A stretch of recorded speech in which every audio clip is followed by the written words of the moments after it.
Okay, so we're on air now, Rob. So, hello, Rob. Hello, everybody in the world, whoever watches this. Uh, Hello again to another Australian Collectors Chat. Uh, After the other week when we had Charlie on, which was a great week to see Charlie again. Good to see that he's well and still kicking ass. So that's always good. And we got back again, obviously, the co-host, the main man, the guy with all the facts about movies and all that sort of stuff, Rob. So it's good to have you back on again, Rob.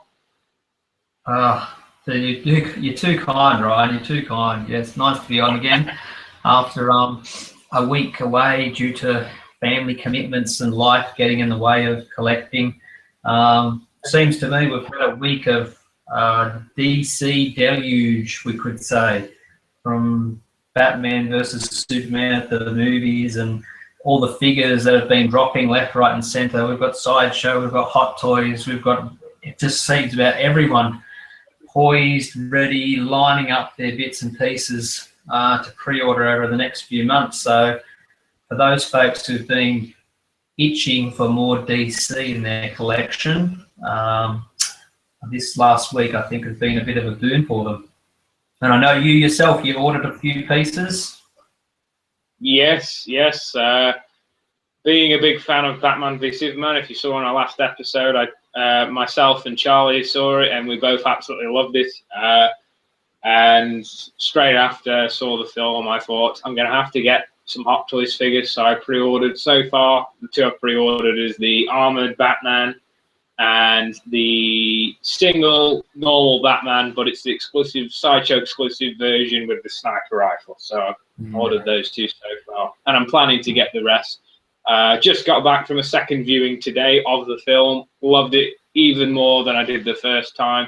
There's a lot more shit I picked up on, and I can safely say in my heart, deep down, that I absolutely love this film, and it's a great film. And regardless of what those retarded critics said, it's a fantastic film. And if you want me to be truthfully honest, like I said in the last episode, it's a Man of Steel situation all over again. A great film that just gets shat on for the lack of understanding that the critics have, or the expectation, what they wanted.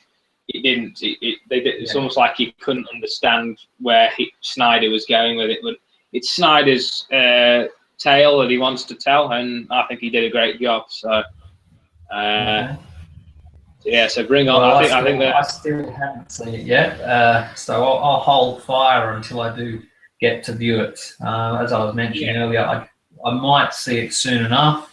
Hopefully, I will get the opportunity to do it. If not, I will wait until they drop the rumored talked about director's cut of the film, which has supposedly got about an extra 30 minutes of footage that we haven't seen as of yet. Or I think we have seen a few little snippets here and there, but an extra 30 minutes all told for the director's cut. So we'll see what happens. It'll be interesting one way or another. I think 30 minutes as well is a lot of time in movie sort of time. So yeah, a lot more that we could discover in the film. I think the film, like I say, explains enough. But obviously, when you fit it into a theatrical cut, there's some things have got to go. But I think there's a good chance it could be like Aliens, a director's cut, where the Aliens director's cut made the film. It's a different film with the cut. Yes. So I think when that comes out, there'll be a little bit more to it. But as like I said, as a film right now, as it is, you go and watch it. I followed along perfectly. There's plenty going on for sure, but it's definitely a film that's, from what I've heard anyway, and there's comic book fans out there in forums and on Twitter and even in IGN boards, because I don't know if you knew IGN, which is crazy. Yeah, I know. IGN, They did a positive article about 5 reasons why this guy who from IGN loved Batman v Superman, and he starts off saying that his opinion to the guy who reviewed it on IGN is completely different. He absolutely adored the film, and I went into the comments section expecting your typical IGN comment section where they go, nah, fuck this film, fuck you, Marvel this, Marvel that. It's just like a war. I got in there, and to my surprise, and it's a nice, pleasant one, all the comments were positive. They were like, yeah, I enjoyed this film. I don't get why it's getting shat on by people. This is actually a really good movie. And some people said, oh, well, it's actually put a little bit more thought than some of the recent Marvel films. And I totally agree with that as well. And I think a lot of it is, and a lot of people came to the conclusion, it might sound stupid, but I think there's two things. Disney now are such a powerful company. They friggin' own everything now. They have enough money to, you know, sort of, hey, here you go, here's a bit of money, just downplay Warner Brothers a little bit for us and then give us a nice rating. And then there's also the fact that Zack Snyder has never had really like, critics seem to dislike him for some reason. Even when he makes a good film, they don't, like, it's like you said before, Watchmen, that you genuinely enjoyed. The critics were like, nah, it's shit. Watched it and you're like, wait, no, I actually really like this film. And that's the thing. And when people say about this Marvel and Disney paying critics off, just hear me out for a second, or just a quick thing I actually want to tell you. Now, it's not to do with Marvel. I'm not going to say Marvel doing it because it's not Marvel, it's Disney. But if you look for Star Wars The Force Awakens, now we all know the critics, like, it was a critical acclaim across the board for that film. Now, audience feedback for the film, as we all know, has been very divisive for that film, because a lot of people thought, yeah, it's good, but a lot of people thought it was a lazy effort. And I'm sure you've heard some of that as well, Rob, from people saying, you know, it's the similarities between this new film and A New Hope has pissed a few people off, and they were expecting a little bit more for how much anticipation it was. And there was a point where the user score was going down for Star Wars, as more and more people realized it wasn't this perfect film that people made it out to be. It was a good film, but it wasn't perfect like the critics say it was. And if you go on Rotten Tomatoes now and go back and look at the user score, there is no user score. It's all 98% want to see. So they took the audience scores down for the film. Now, if you look, Marvel films are all there. Like, the Marvel films are all, they've got the user score next to the, obviously next to the critical score, like, from the critics. But Star Wars in particular, they took it down. It's kind of funny, that, isn't it? That they did that. And you might, like I said, some people go, oh, it's setting up conspiracy theories and all this crap, but there is some truth to it. I mean, it happens, doesn't it, you know, with big corporations. Of course. And they have long tentacles, big corporations, very, very long tentacles. They get into all sorts of places, but maybe that's a discussion for another time. Yeah. But all I can say is, as well, from what I've seen online, is the general consensus is the audience, like people who are keen to see the film, comic book fans, and other people have seemed to absolutely love it. It's only the critics that dislike it. And now there's more critics coming out saying they like the film. It's just that the first batch or the first wave were like the negative lot. But like I say, all the big ones.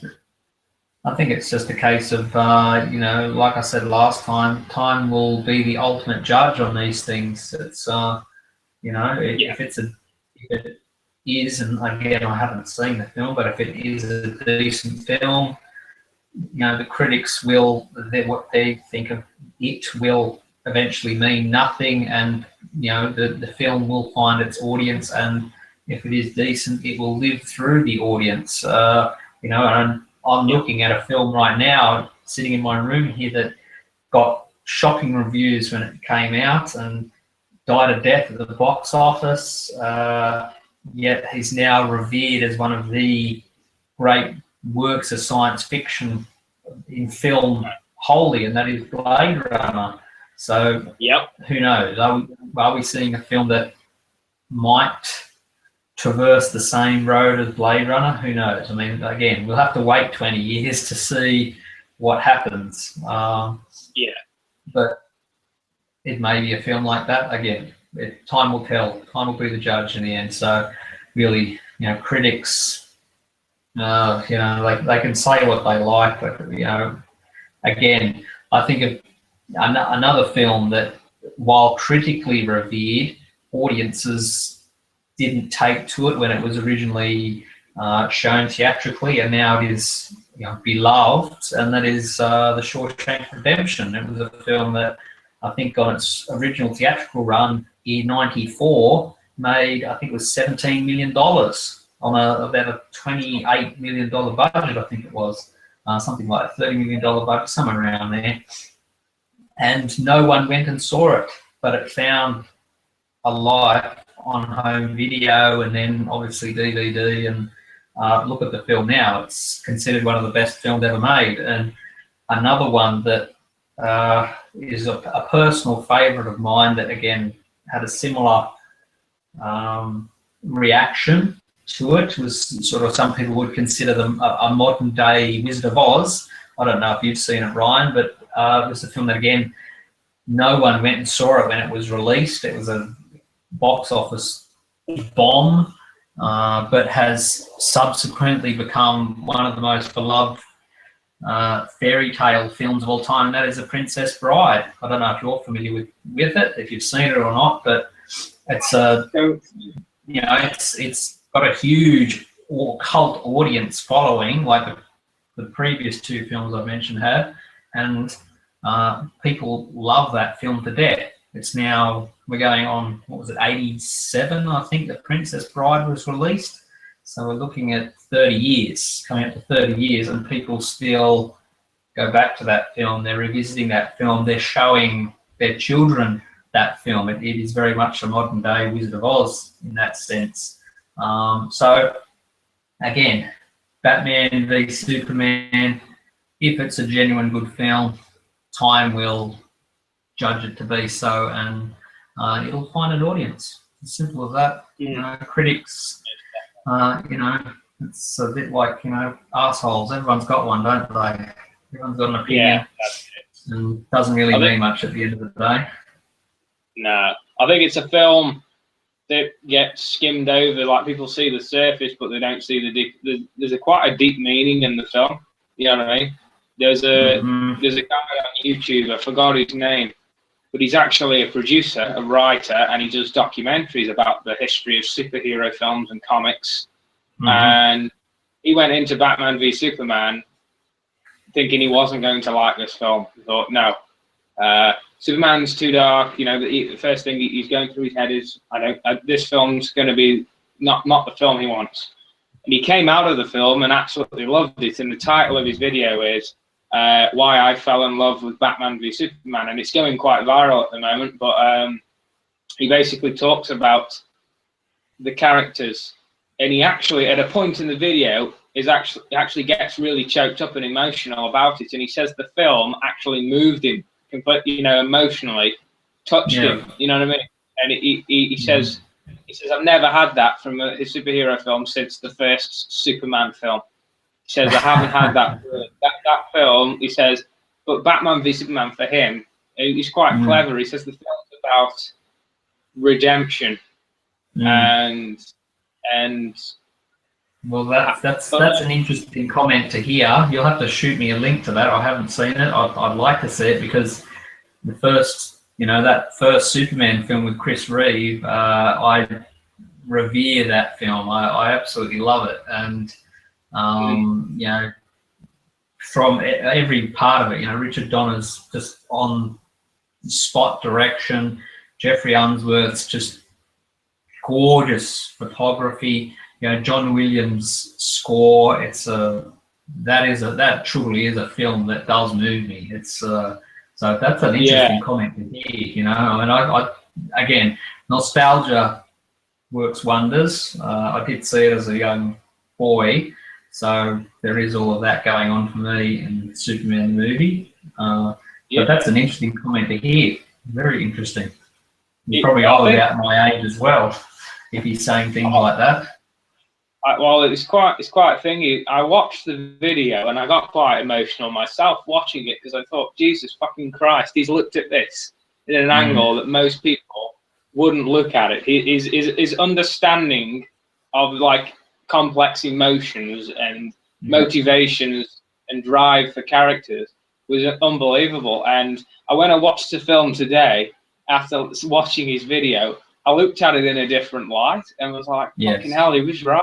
You know, I see this now. I understand why, because he's talking about everyone's complaint or people's complaint is Batman is not our Batman.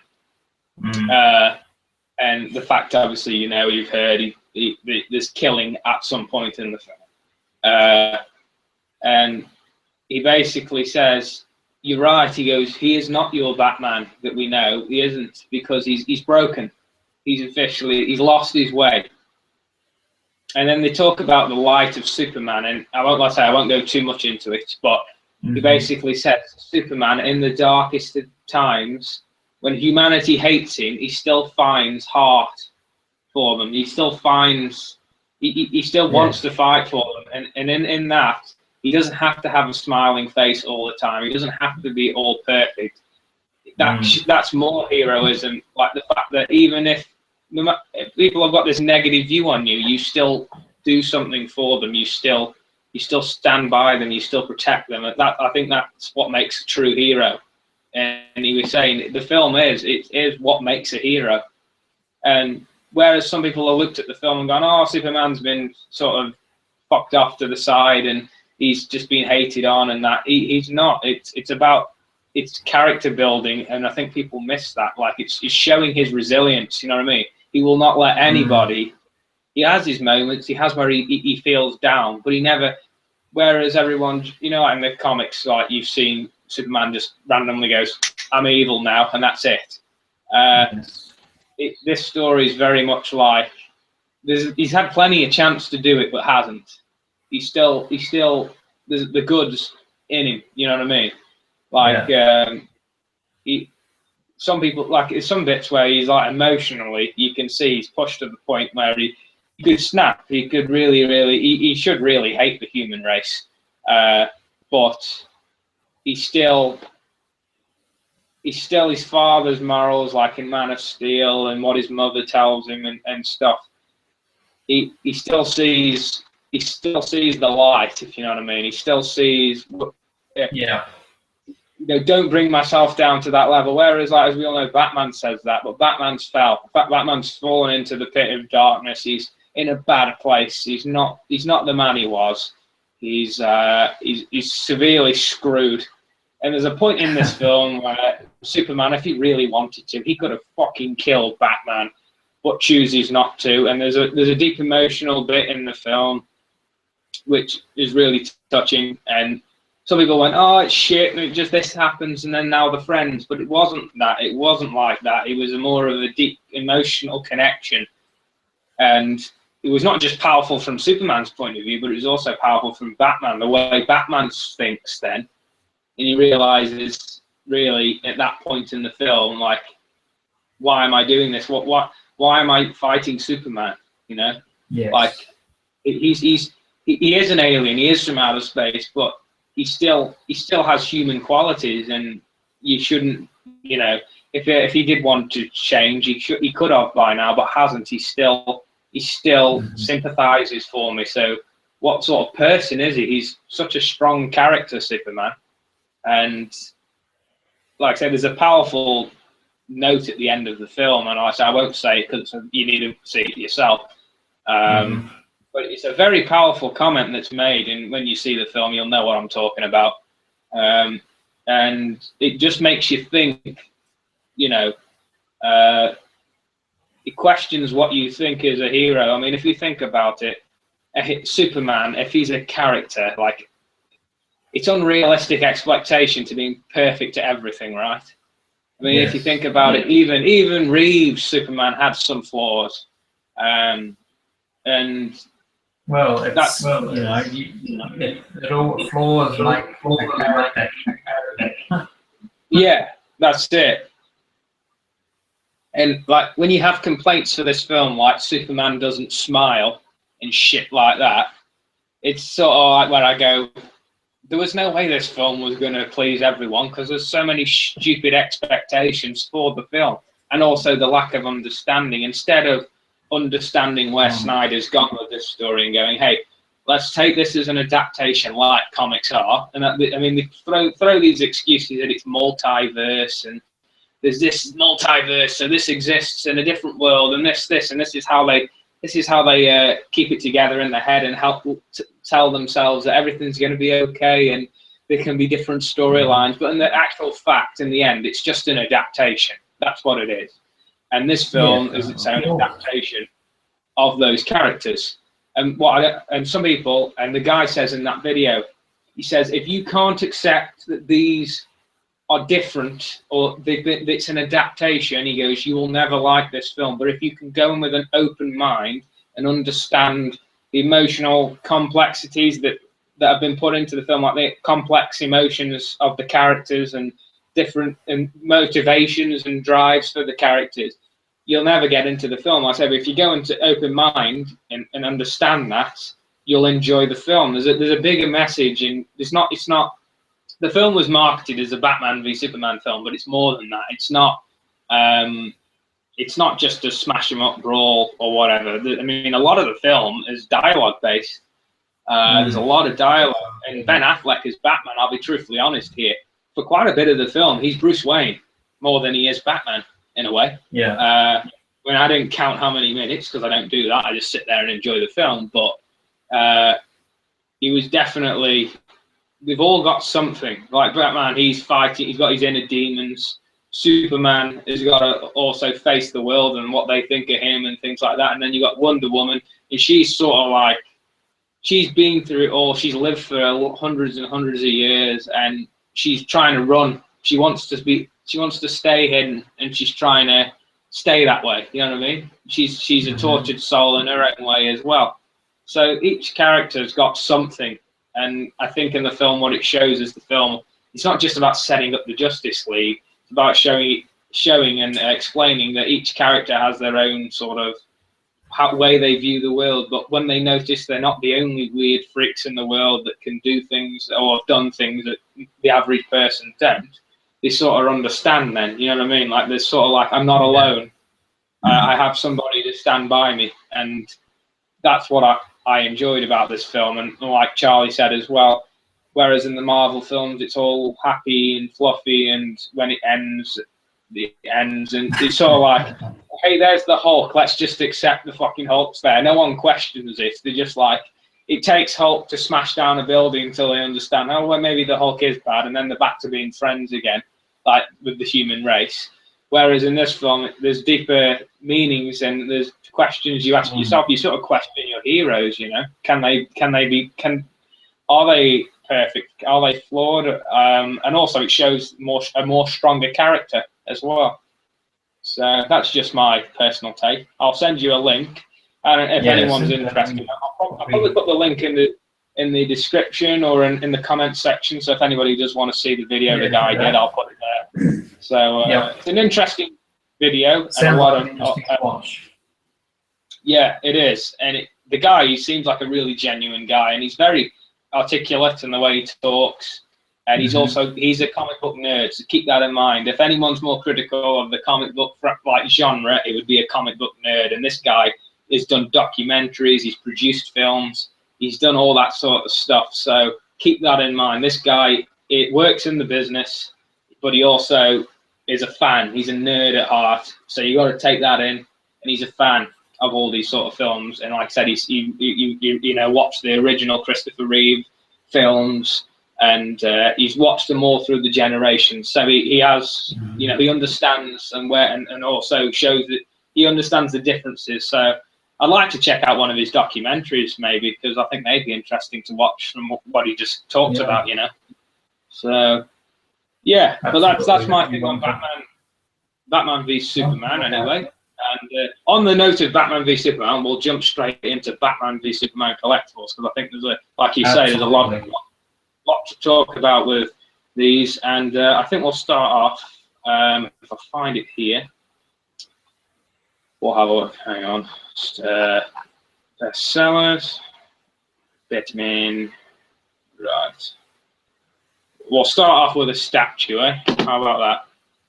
No problem. And we'll get your thoughts on it, Rob. Just taking its time to load up here. Hang on, here we are. Beautiful. Yeah, Here we are. just as an aside to that, over the Easter weekend, I didn't go and see Batman and Superman, but I did spend $300 on films, and not one of them was a comic book movie. What did you spend it on, Rob? I've got Arrow Video, which is a UK company. They're like the Criterion Collection, you know, but they do more sort of B type stuff. They had a sale over Easter, and I bought 8 individual titles, and then I bought they've got a Fassbinder box set, which they've been putting out, which looks just gorgeous. I can't wait for that to turn up. He's a German filmmaker, and and Eureka, which is Masters of Cinema, which is another UK company, also had a sale at over Easter, and I couldn't turn that down either. So I bought another 6 titles off of them as well. So yeah, no statues, but tons of films, which is good. I'll catch up with all of that over the year. Awesome. Well, I can't wait to see what you got there. And yeah, well, I should turn up probably in a couple of weeks. Oh yes, now we can see what you've got. Yeah, this is what everyone's been talking about, the yes, Batman slideshow stuff up, which is, it's nice to see. I've got to say, straight off the bat, it's good to see Sideshow striking while the iron is hot. I've been collecting Sideshow for 15 years, and if there's one of many criticisms you might have for them, it is that they tend to be very late to the game in terms of releasing, especially movie related material. I mean, we've just had this pop up, and of course at WonderCon we saw the Kylo Ren PF at the same time, which, you know, that film's getting up to 3-4 months on now since its release. So I guess for Sideshow that's not too bad really, but this looks pretty nice. I actually really like it. It's not something I'm going to get. It's not something I'm going to get, but I think it's quite nice. I think it looks really nice, and the light up eye is really good. People have been talking about the cape as a bit of, you know, as a bit of cloth. I don't know. From what I've seen of the trailer of the film and the clips and things that I've seen, it seems to match pretty well against the film. I actually like it. I like that sort of the dusty grey effect. It's almost like a duster from Sergio Leone Western that they would wear. I really like it. There may be some slight difference to the film, but honestly, I'm with you there. For what they've pumped out, the pose isn't generic leg up pose, which is nice to see. The detailing, and if you look at the bottom here, where the bottom of the cape, beautifully like torn and threaded, which looks really nice. But like at the base again, is very nice. I really dig the base. I think it's nice. It's symbolic in a way, but it's also, like I say, it sits. Another thing that everyone talks about, like Charlie talking about the Boba Fett. It's not an overly big base. It's just a nice, all-round, nice base. The likeness looks pretty well done as well. I don't know if it's quite as good as, say, Hot Toys, as in for paint application and stuff like that. If you can see, Hot Toys go. Yeah, but you can get away with it with this, and it still doesn't look terrible. You can still see who they've gone for. It looks great. I'll tell you what I'm getting. When I look at this piece, I'm getting vibes of the original Mark I Iron Man maquette. That's what I'm getting vibes of, in the sense that it's high priced. What is it, $5.25? The original Iron Man maquette, I think, was around or $600 when that was released all those years ago, and it's a film related piece, and I don't know. I think if this has got a low ES, I think in a couple of years this will be very sought after. I just have that feeling. If it's got a low ES, I would suggest that it's probably not going to have a low ES though. I think it'll probably, Sideshow these days seem to be, their MO seems to be they just produce as many as, they set a massive ES and then just produce as many as they need to fill orders. So maybe I think it's the nicest. Maybe it won't Batman. that kind of that kind of sought afteredness and the rising costs like the Mark I Iron Man did. But it gives me that kind of vibe. I think it'll be a piece that they'll get, and a lot of people will jump on it when they see it turn out. It's got that kind of vibe for me. I really like it. Again, not for me personally. I'm not going to be getting it, but congrats for those people that are, and hopefully Sideshow don't take too long to turn it around. Are you going to order it? Look, I don't know whether I'll be getting this because I've got my Hot Toys, but Hasn't stopped you before.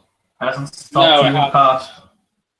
That's true, and I have to say this is probably the nicest Batman statue since the Keaton, and I think this is a nicer piece than the Prime 1 stuff as well. The pose, overall pose, and stuff like that. I think it works. Whereas the Prime 1, obviously there's size and shit, but they look a bit plain. You know what I mean when you look at them. This is a nice pose, and the exclusive that comes with it. This is actually a good exclusive, I believe, because it fits with the theme that this is from in the film. Yeah. So it's not like, hey, here's a pointless exclusive that you're never going to look at. And also, another thing I like is you're going to see the exclusive. You're going to see it on display. It's not going to be tucked behind the back of somebody or side peg. It's out in the open. You're going to see it displayed on your figure. And also, to top that off, is if you aren't lucky enough to get in and get the exclusive, it still looks fantastic regardless. It's a win-win, really. It's not like, feature as well, which is good. Yeah, it's got a light-up feature. And it's like Halmy says, when you used to say a certain figure was X or fail.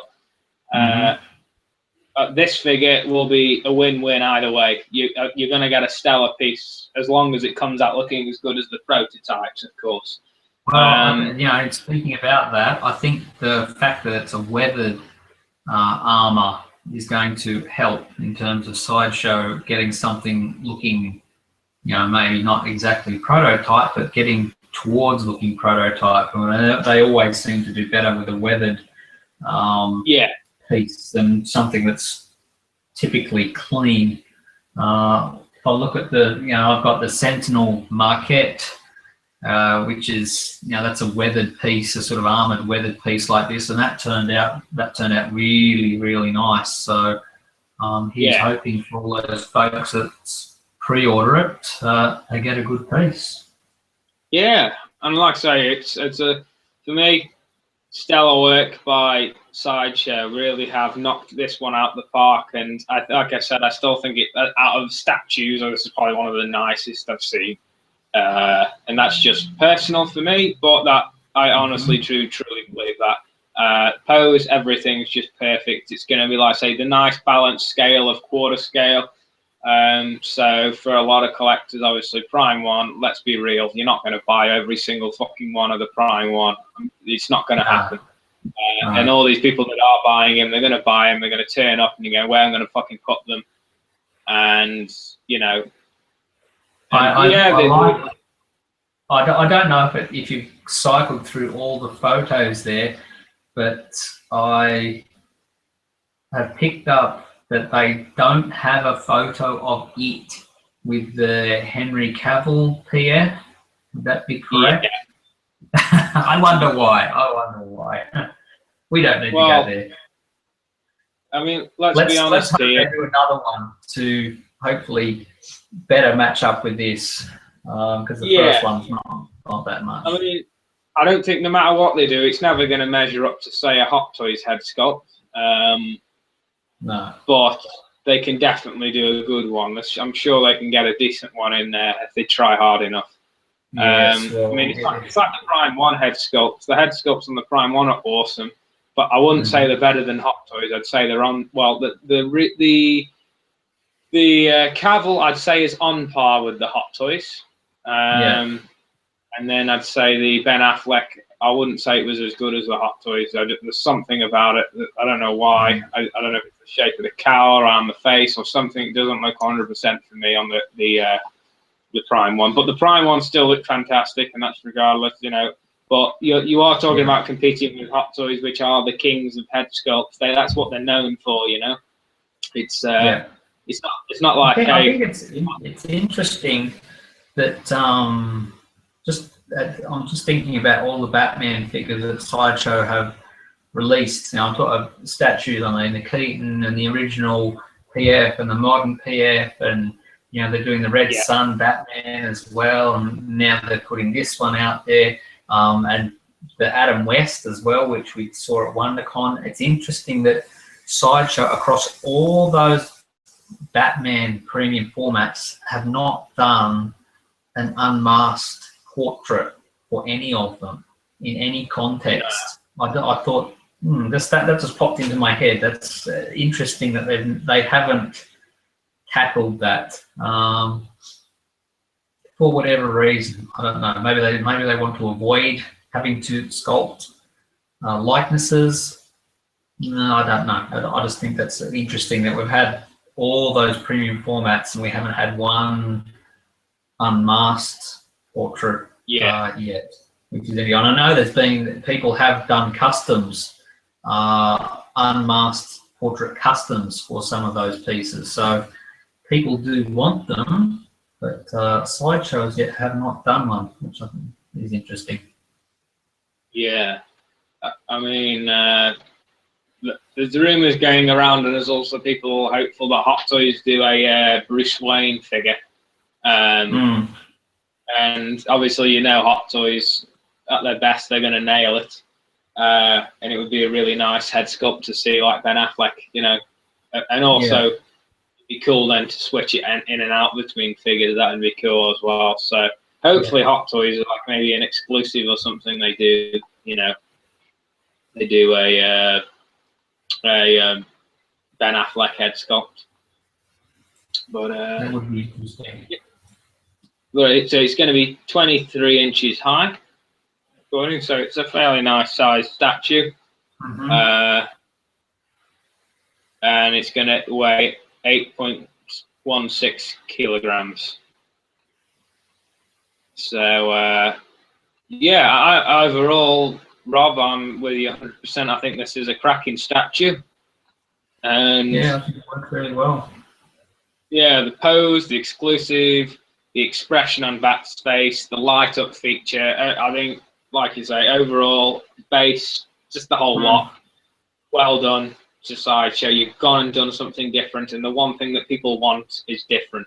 They want something new. They want a new looking like statue. They don't, and that's the thing when you start looking at statues, and you know you start sort of picking them apart and. Well, I guess we can say it's not a variant, so that's a positive. No, that's it. I mean, I think it's great. I mean, there's plenty of other things they can do with it, but for what they've done overall, I'd say stellar work from them. You know, absolutely, and the fact that they've got it out as the movie's coming out is again that's a bit of a bonus because it's. Like I said, I've been collecting them for 15 years and I can't think of an occasion where they've managed to get pieces out or get a piece up for pre-order for the movie. Hopefully it won't take them too long to get it out to customers, as I'm thinking of the Winter Soldier premium format that they put up for pre-order. I think it was about 2 years ago, and that still hasn't come out, and we're coming up to what is it, the next, civil war, and they're still banging on about getting that piece out. So let's hope they don't take as long with this piece. Yeah, I think that's the amazing thing as well. Hot Toys, as a general rule, when you buy a Hot Toys, they usually take a long time to come out, but it seems like they're ahead of the game at the moment, because these Batman figures from Hot Toys are actually going to be out by the end of this year, hopefully.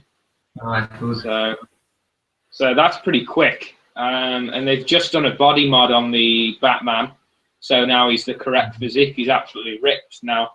So that's very good. So I'm glad that they've altered the body. So for people who had complaints with the body, now they're pretty happy with it, and they're like, yeah, the sculpt's really good now. It's definitely correct physique. And yes, let's have a look just quickly. Right, oh, this is another one I'd love to talk to you about on the topic of DC. So we'll talk about this, because look at it all. Yeah, it's the deluge of DC. It's all over the place, isn't it? It is. It sure is. It's just taking its time to bloody load. Here we go. Let's have a look. Right. So, what do you think, Rob, of this piece? Like, just looking at it anyway, from the likeness. I want to see more pictures. That would be my response. Because I think we've only seen this, and I think there was one shot from a video that someone screenshotted, and that was from behind. So far, it looks okay. I've seen some people mod the sculpt on Photoshop and drop the eyes a few mil or a millimeter down, and it looks a little better. I feel that way. I don't think it's a bad piece. I don't know. For me, it looks fine. I own the Keaton Batman, but I won't be buying this. I have the original comic Catwoman, and that's enough for me. But it looks fine, for everyone who loves Michelle Pfeiffer and loves Batman Returns or Tim Burton's interpretation. They'll be all over this piece. I would prefer the Tweederhead pose. I don't know if you've seen that one, where it's a bit more action orientated. She's on, I think, a rooftop, and she's about to crack a whip. But that might have brought it a little too close to the again, the comic PF in terms of its look. Nice piece. Yeah, I'm with you. I think the likeness isn't really Michelle Pfeiffer. It's definitely not 100%. But like you say, pose. If they're going for this pose, it's nice. It's not the worst head sculpt ever done. And like you say, there will be the people that will go overboard and go, "It's fucking dreadful, everything about it." But it's not dreadful. No, it looks fine enough. We all know who it is. It doesn't excite me so much, because it was never a piece that I was ever going to contemplate getting. Like I said, I own the Keaton, and that's enough. There's that tweeter head. Click on the tweeter head. I think the head sculpt is better on the tweeter head. Yeah, I think that was done by Trevor Grove. I think. Yeah. But that's a nice piece. Pity it's only, I think it's 1/6 scale. That looks really nice. Yes, highly detailed 1/6 scale maquette. Yeah. I'll have a look and see who the sculptors are on it. Trevor Grove. There you go. There you go. Trevor Grove, Catwoman sculpt, Matthew Black, base sculpt, and David Fisher, paint man. That looks nice. That looks nice. Yeah. If the premium format had been like that, and even the base, I like the base as well. I'm with you there. I'm with the tweeter head just a bit more. Yeah. Mm-hmm. We'll have a little bit more to say about tweeter head as we talk about the next DC piece, if it's the one that I'm thinking of that you're going to put up next. Oh yes. No worries, I'll just be back in just a second. And back again. See if it bloody loads. Hang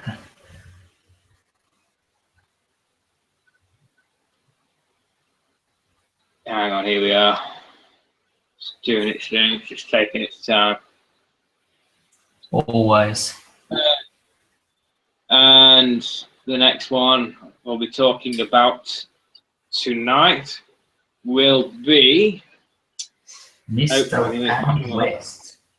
That's it, the Adam West premium format statue.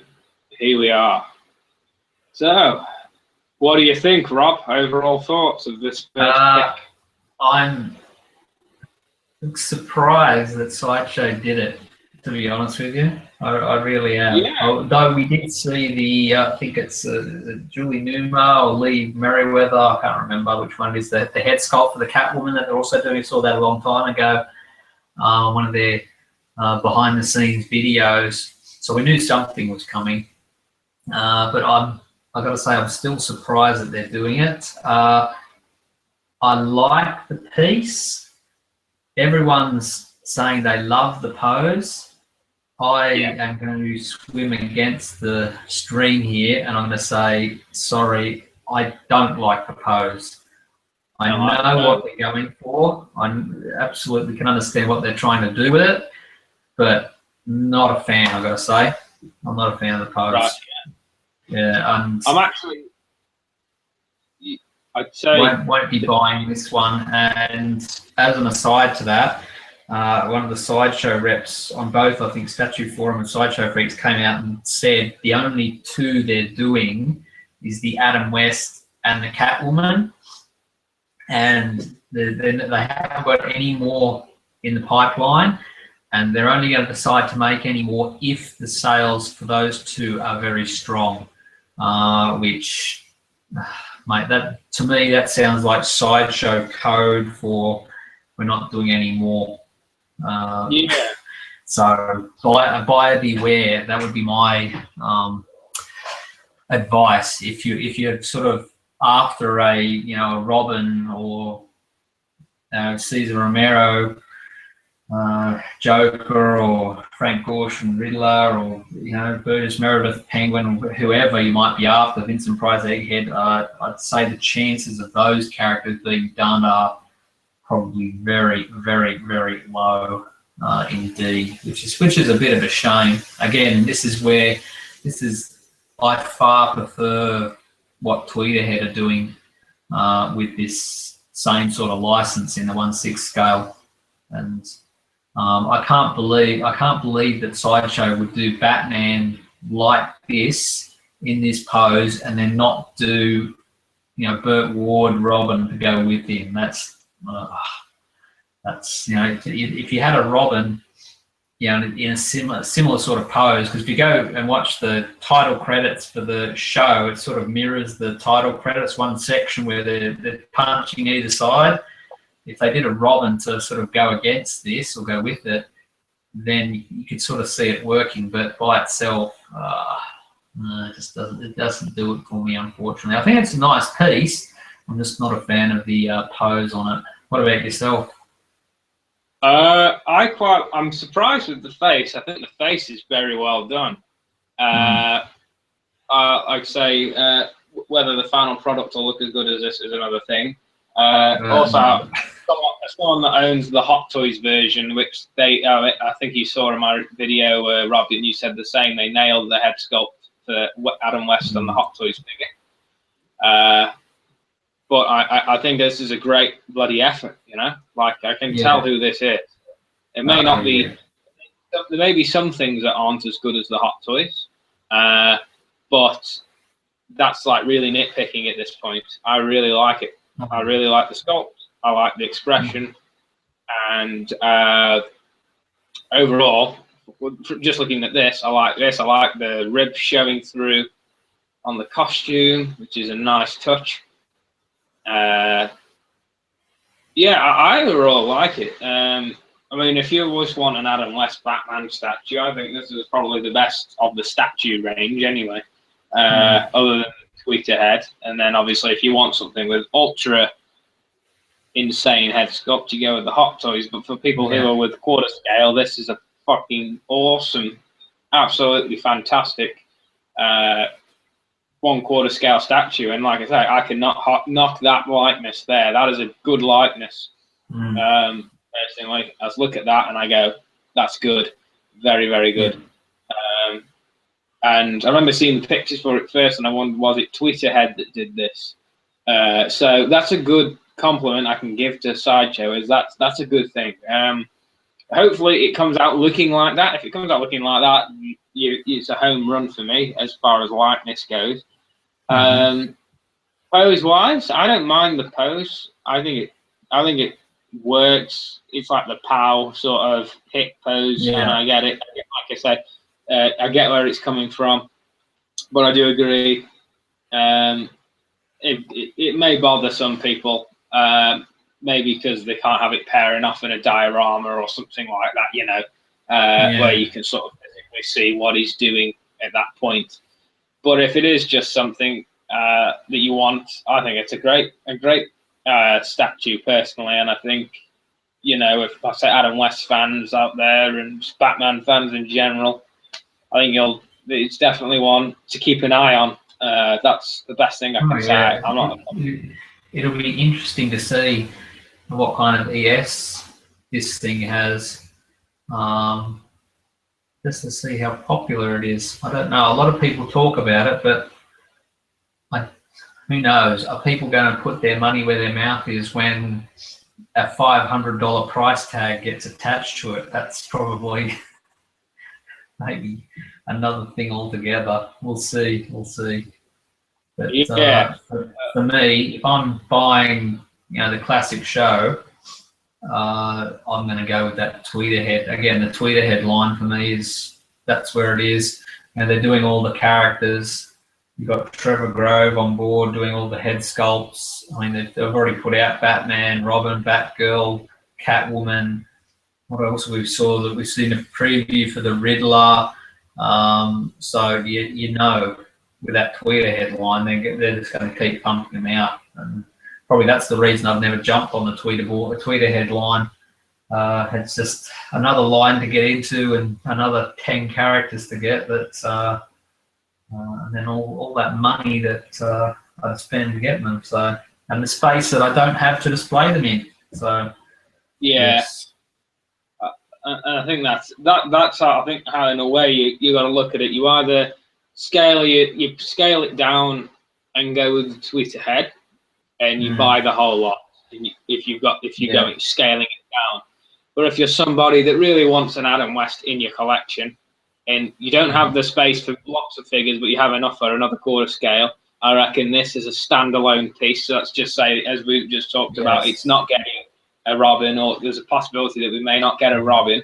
I think this as a standalone piece, if you were to say, let's have 1/4 scale statue in my collection, I'd say go for this. As long as also keeping in mind it comes out looking like this, not obviously a failure. Hopefully, I really do hope Sideshow knock you out the park, because they do get a lot of crap, and it'd be just nice to see them come out on top and be like, "Fuck you, we got it." So, yeah, they have been, or seem to have been on their game of late. So hopefully it continues. I mean, they're going to have to be on their game because there's so much competition out there now. You know, if they produce a dud, then, you know, people just drop it like a hot potato and off they'll go to the next thing.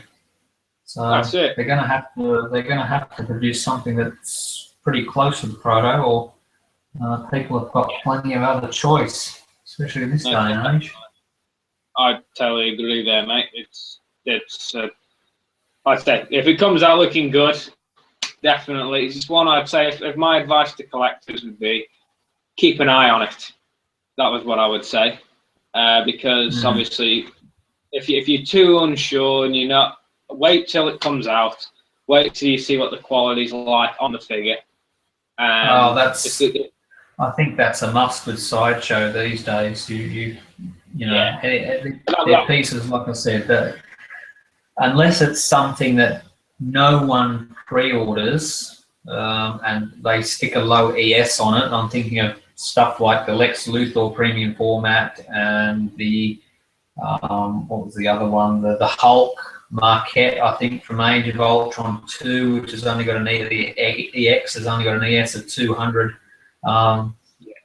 Unless it's something like that, then you're better off just waiting and seeing what you're going to get out of the box with Sideshow now. I mean, the ESs are so large, it's really, unless it's a low ES piece, just hang back and wait and see what you get now. Yeah. Don't put yourself in a position where you're going to spend $400 or $500 getting a piece with a dodgy paint job or, you know, dodgy likeness, or, you know, arms falling off because they don't use a magnet. Yeah, I think that's it as well. A lot of collectors, I find, will collect anything. A lot of people are quick to just see a the first picture they see and go bang, pre-order, bang, pre-order, bang, pre-order, bang, pre-order. And obviously, with all these pre-orders, there's at least going to be one that's going to have a fault with it. I mean, you get the rare case where they all come out looking fine, and that's great. But it is one of them, I'd say. If it comes out looking as great as it does, go and nab it now. Just grab it, you know, when it comes out, straight away, bang, grab it. But right now, like I say, enjoy the picture, what we've got. Wait until we see a little bit more. And then when the production line comes out, and you look at the production line, if the production line comes out looking pretty damn good like that, I would say, if I were you and you just want your own Adam West piece to fit in your collection and you don't have, and the thing you got to keep in mind as well, as we've talked about before, Rob, a lot of people don't have the space for, like you say, lines, as you've said, to get every bloody character of the series, and some people just want one representation, you know, of that character. So I think if it's done right, definitely look into that. I can honestly say I fucking love that. So that's 2 Batman pieces now from Sideshow that I think they've done a cracking job of as far as execution. It looks so far anyway very promising. So all I can say is well done. Yeah. So let's keep it going, like you say, and hopefully we get a couple more badass pieces from them. Okay, so I'll tell you what, another. Well, I'll tell you what we'll do now. I'll have a look at the Hot Toys Alien Warrior. How about that? Yeah, absolutely. See what a cracking, because obviously I'm an Aliens fan. I know you are, Rob, as well. I know you like your Alien films, and you just got to love them. I like the first 2. Yeah. The first 2 are cracking films. The third, it looks nice, and well, I don't know. Fincher was given a bit of a dud hand to play there. The fourth is a bit ropey, and the less said about Alien versus Predator, the better. Yeah, nice. I mean, I personally. I actually I remember watching Resurrection, Rob, and obviously the things I'd heard, I watched it, and I actually, personally, I mean, and hear me out here before I go any further, I enjoyed Resurrection more than number 3, and the reason I enjoyed it more was the fact that they took it on a different sort of direction. I can understand that. And I can totally understand that. I mean, the guy who directed it was a French guy, Genet, who directed Amélie and City of Lost Children, which is that's a cracking film. If you've never seen that, he directed that with a guy called Marc Caro, and a film called Delicatessen, which is he did that with Mark Carrawell, who was his directing partner early on, and he came to the Alien franchise as a bit of a hired hand who could shoot pretty pictures, and he could shoot and get things shot on time and on budget But he's French, and he's got French sensibilities when it comes to cinema. So there's a few odd things about Resurrection which sort of rub people the wrong way. I'd probably have more issue with Joss Whedon's script than anything to do with his direction.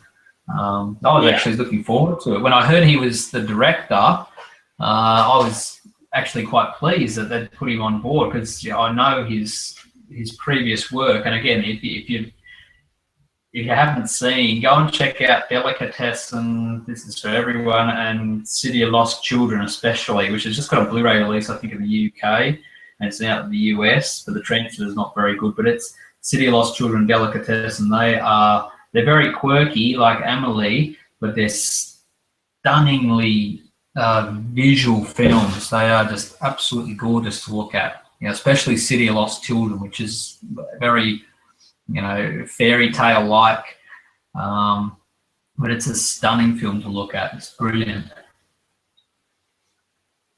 Oh well, yeah. Like I say, I'll have to check them out. I'm one of those people. Like, everyone goes, "Oh no, Resurrection sucked," and I'm like, "Well, I actually kind of enjoyed it," I kind of like watched the film.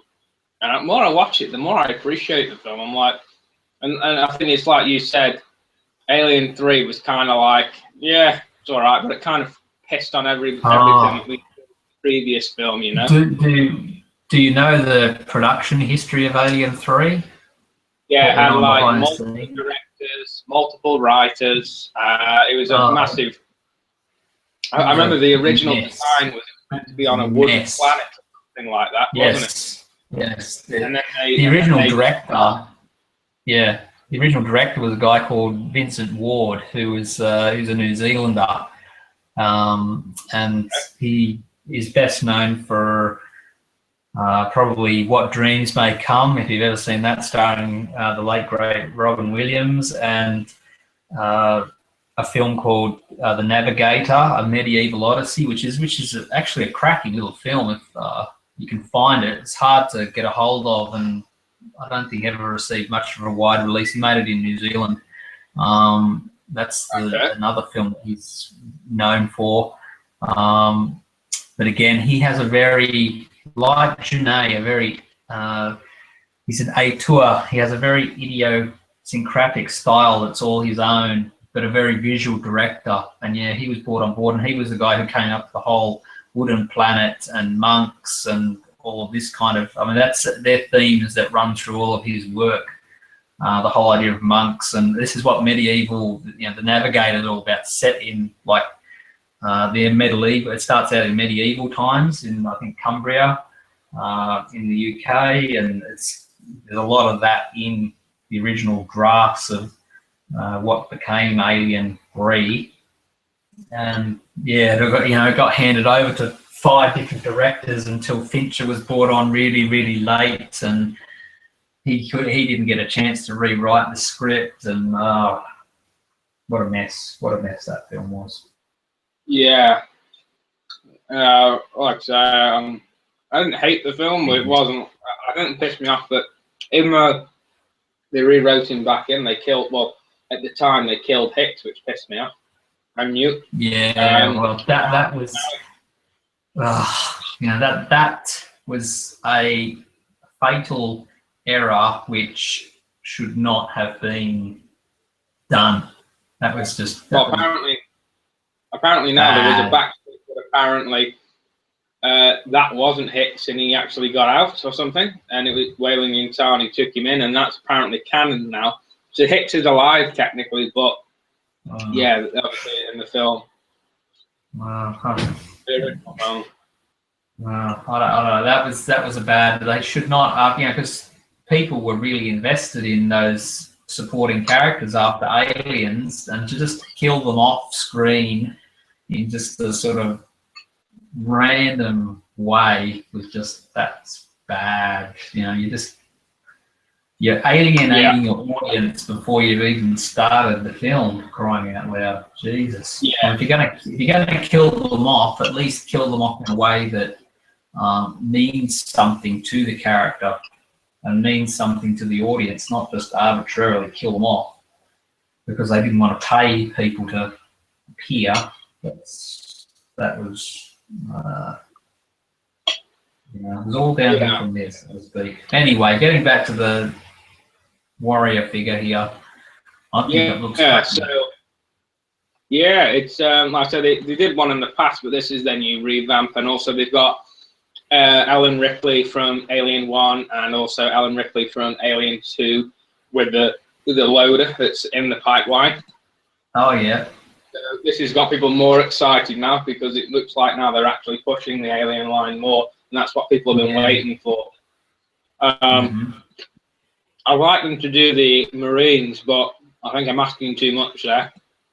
Yeah, well, it's been... How hard has it been to get Sigourney Weaver's license rights to do figures based on Earth? Jesus, I mean, people have been talking about wanting a Ripley premium format or figure or statue or anything for forever, basically. Jeez, I mean, I've got the old diorama, the Alien Queen and the Power Loader diorama that Sideshow did years and years ago, and that's the Ripley in that is deliberately not Sigourney Weaver because they couldn't get the license rights. It looks okay from a distance, you know who it is, of course, but you know it's all hidden by the cage that comes down over her head, thankfully.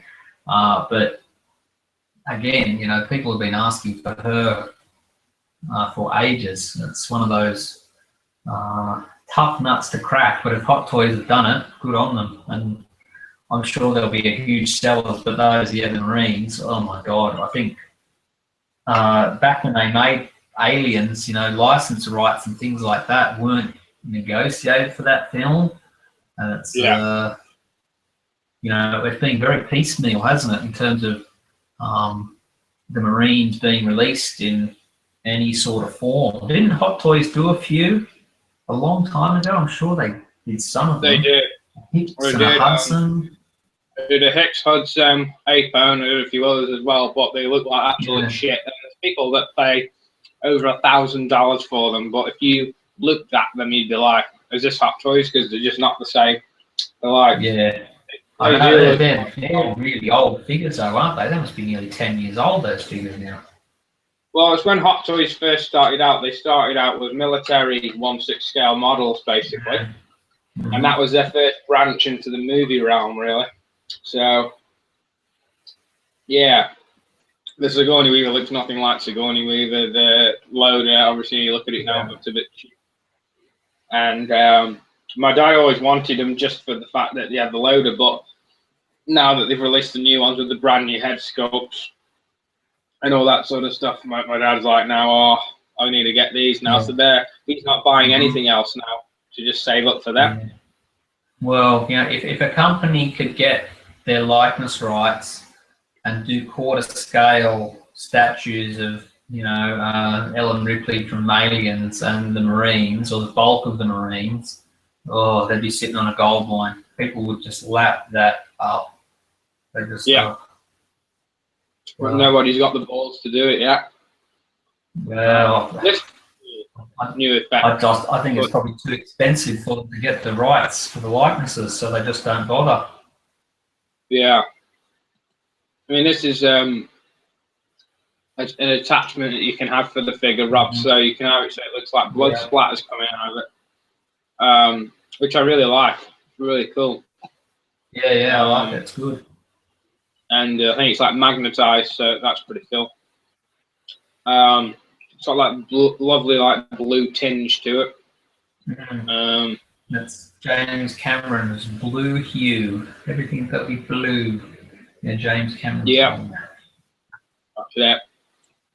But overall, I really like it. And the joints are all very well hidden for a creature figure, so that's cool. Yeah. So, And then so it comes with these here, these splatter effects here, and then that's the base. Oh yeah, yeah.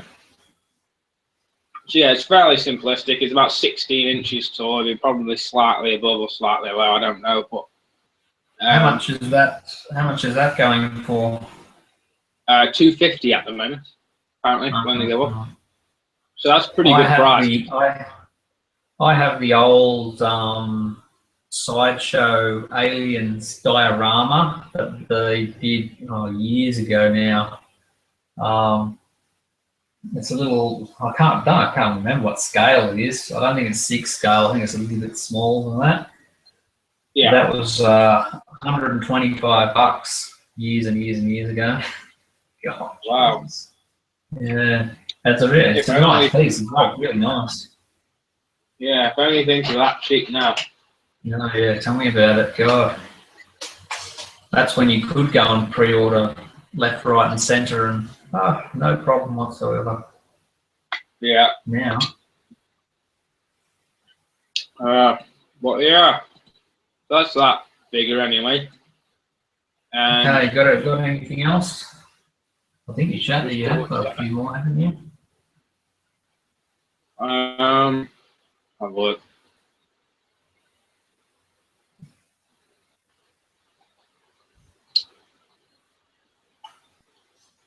We can have a quick look at the Wonder Woman if you want. Yeah, let's have a look at her too. I haven't seen her. They've done some tweaks since this photo promo shot, so keep that in mind. But the head sculpt they've done for her is fucking spot on. Mm-hmm. And also something that you might appeal to me more, Rob, is the fact that they've done a seamless body. Oh, okay. So it doesn't show the joints. I'll show you what I mean. I guess you'd want to on a figure like that, wouldn't you? That's displaying that much skin. Yeah. But it just goes to show you a simplistic pose for this figure will probably be the best pose. If our picture fucking loads.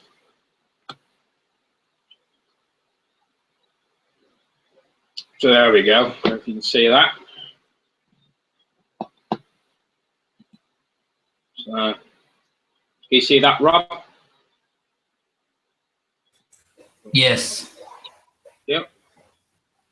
Yeah, that's pretty nice. Head sculpt's great.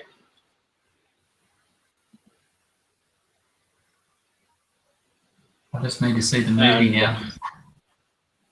Yeah, she's awesome in the film. That's all I'm going to say.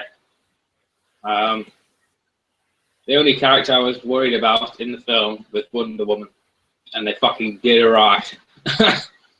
So, yeah, love it. Absolutely love it. So that's going on the pre-order soon. I'll be definitely picking her up. Nice.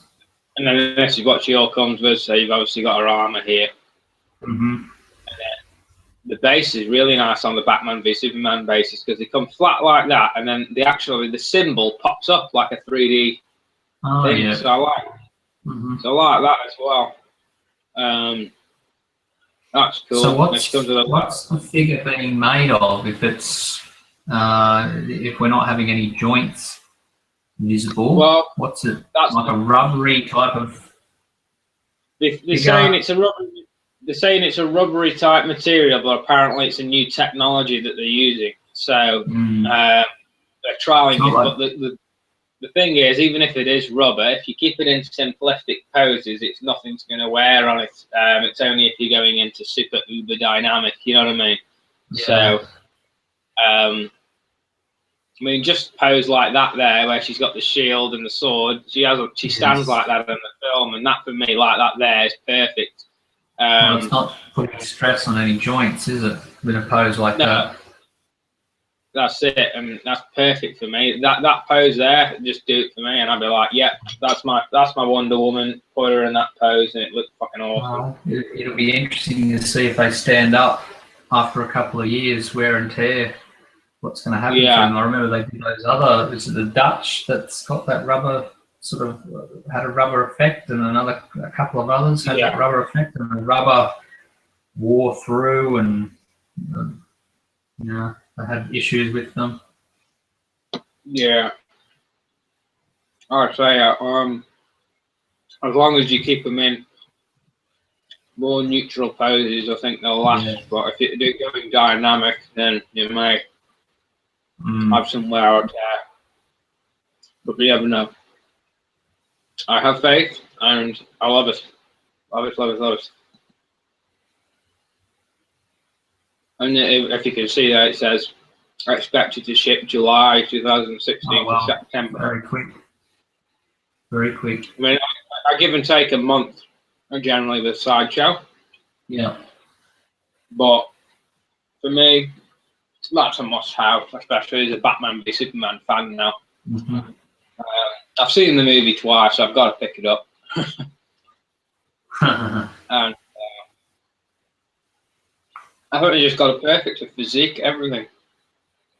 You know? So, good on him. But yeah, so I've shared a bit of what I'm shared. Do you want to share something on your pictures now, Rob? Yeah, I'll share a few pictures. I'll run through them pretty quick because most people have seen the bulk of these. A lot of them come from WonderCon, so I'll run through them really quick. I don't think there's any overlap between yourself and what I've got, so should be okay. Okay, let's see if we can do this then. Where are we? Are you seeing that? Oh wow, very nice. This is the Arnie Kim. I think this was a custom that he got commissioned to do. Of, well, we know who that is. That's the head sculpt, quarter scale. Another angle. Well, I mean, that's absolutely spot on. Bit of a seam happening here, but I guess we might be able to forgive that. That's the full figure, quarter scale figure. That just looks like it's stepped out of the bloody film. And there we have again. Look at that nice crest. Look at those lovely sew lines. Oh, I wish the premium format was like that. Yeah. It looks like it's like a quarter scale version of the Hot Toys, basically. Yeah.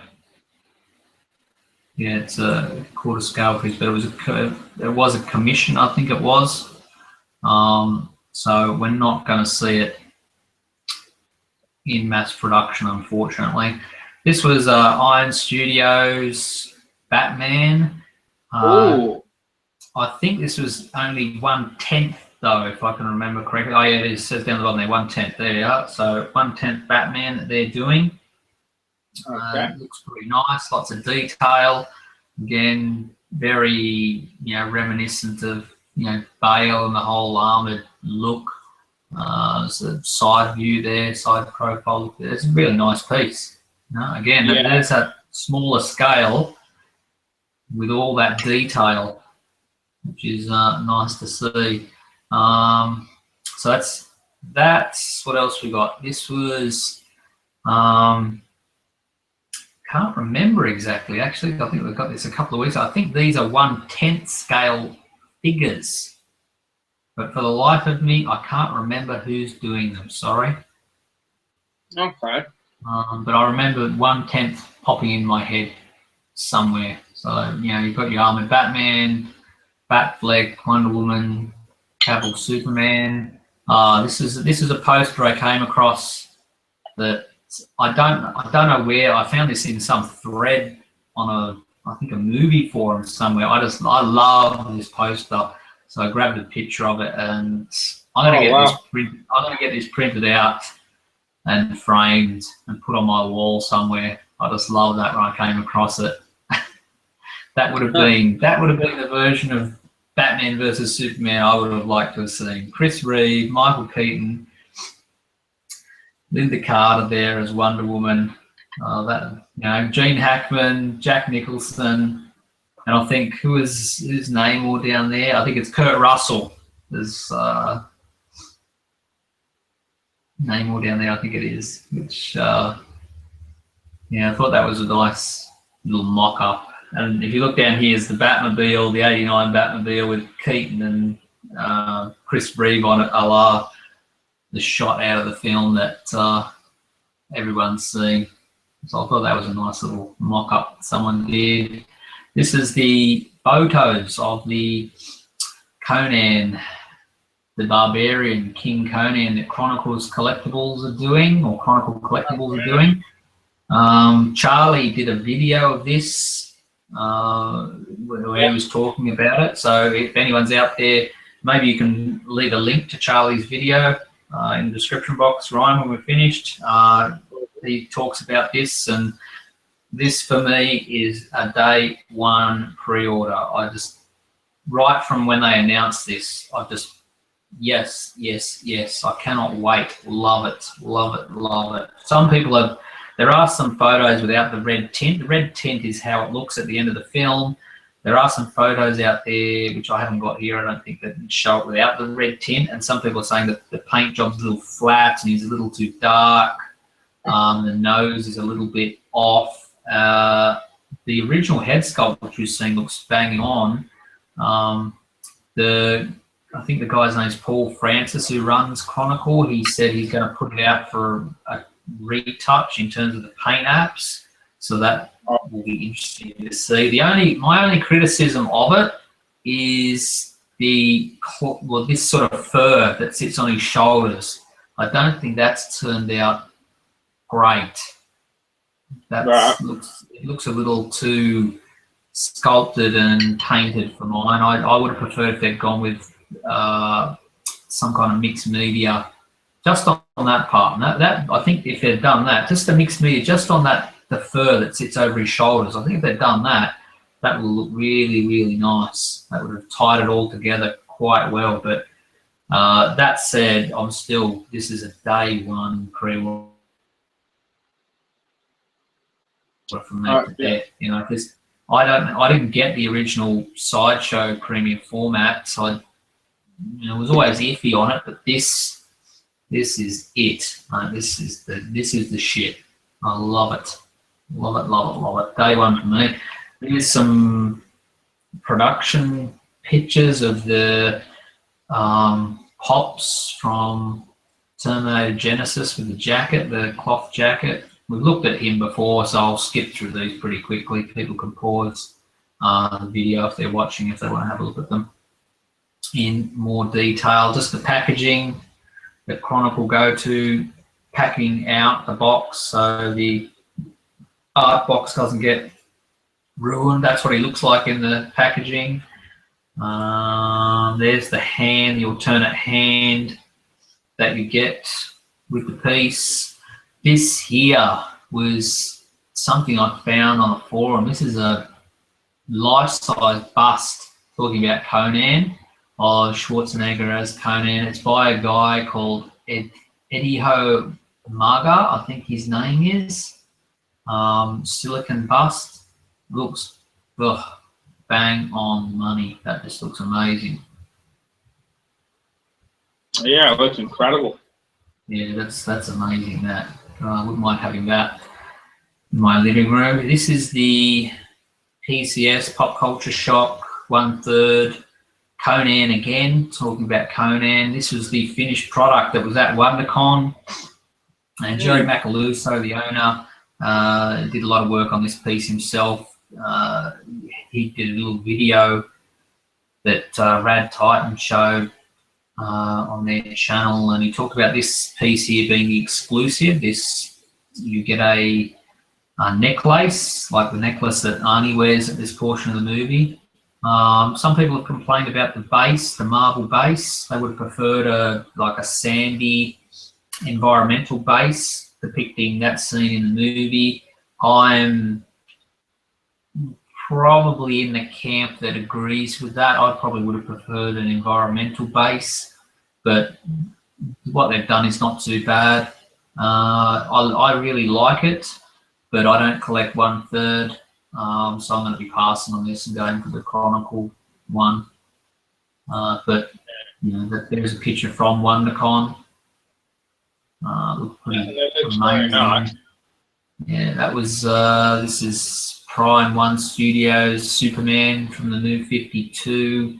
This is just a promo shot that they put out. Oh, very So, nice.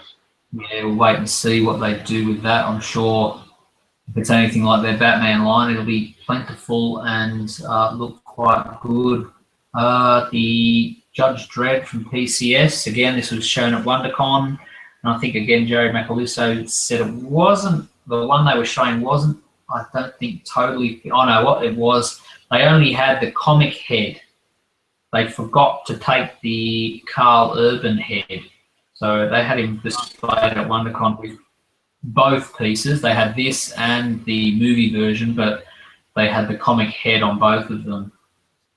So if you see any of those WonderCon pics or videos, that's why it looks a bit the way it does. They had this as well. I know you're going to be getting this, Ryan. It must be at the top of your pre-order list. She-Ra, Yes. Princess of Power, quarter scale statue. No comment. I've got 7 of them on all. Yes. Yes, wonderful. Every I love fanboy's dream to have their own She-Ra quarter scale in their collection. So Yeah. that looks like it turned out pretty well for those people who are collecting that quarter scale PCS Marvel, what is it, Masters of the Universe pieces. The Conan. There's the Conan sorry, can these get are out of order. There's, pardon me. I said the Conan can get fucked as like the She-Ra's. Yes. Speaking of Conan, here he is. This is what I'm going to go for. This is what you're going to go for. That was just a comparison someone put together of, obviously the shot from the film and the finished product from PCS.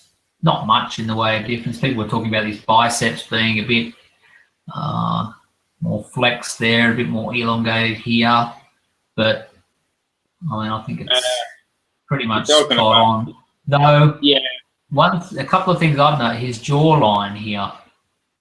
His jawline in the photo is a lot squarer. And the nose, because of that, I think it the nose looks a little bit different as well. I don't know.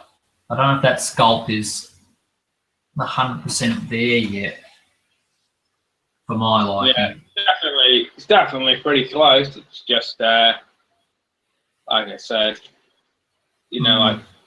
just like I say, work in progress, isn't it, really? Yes. Otherwise, it looks very, very nice. This is a comparison shot between the Comiket Spidey and the Sideshow piece.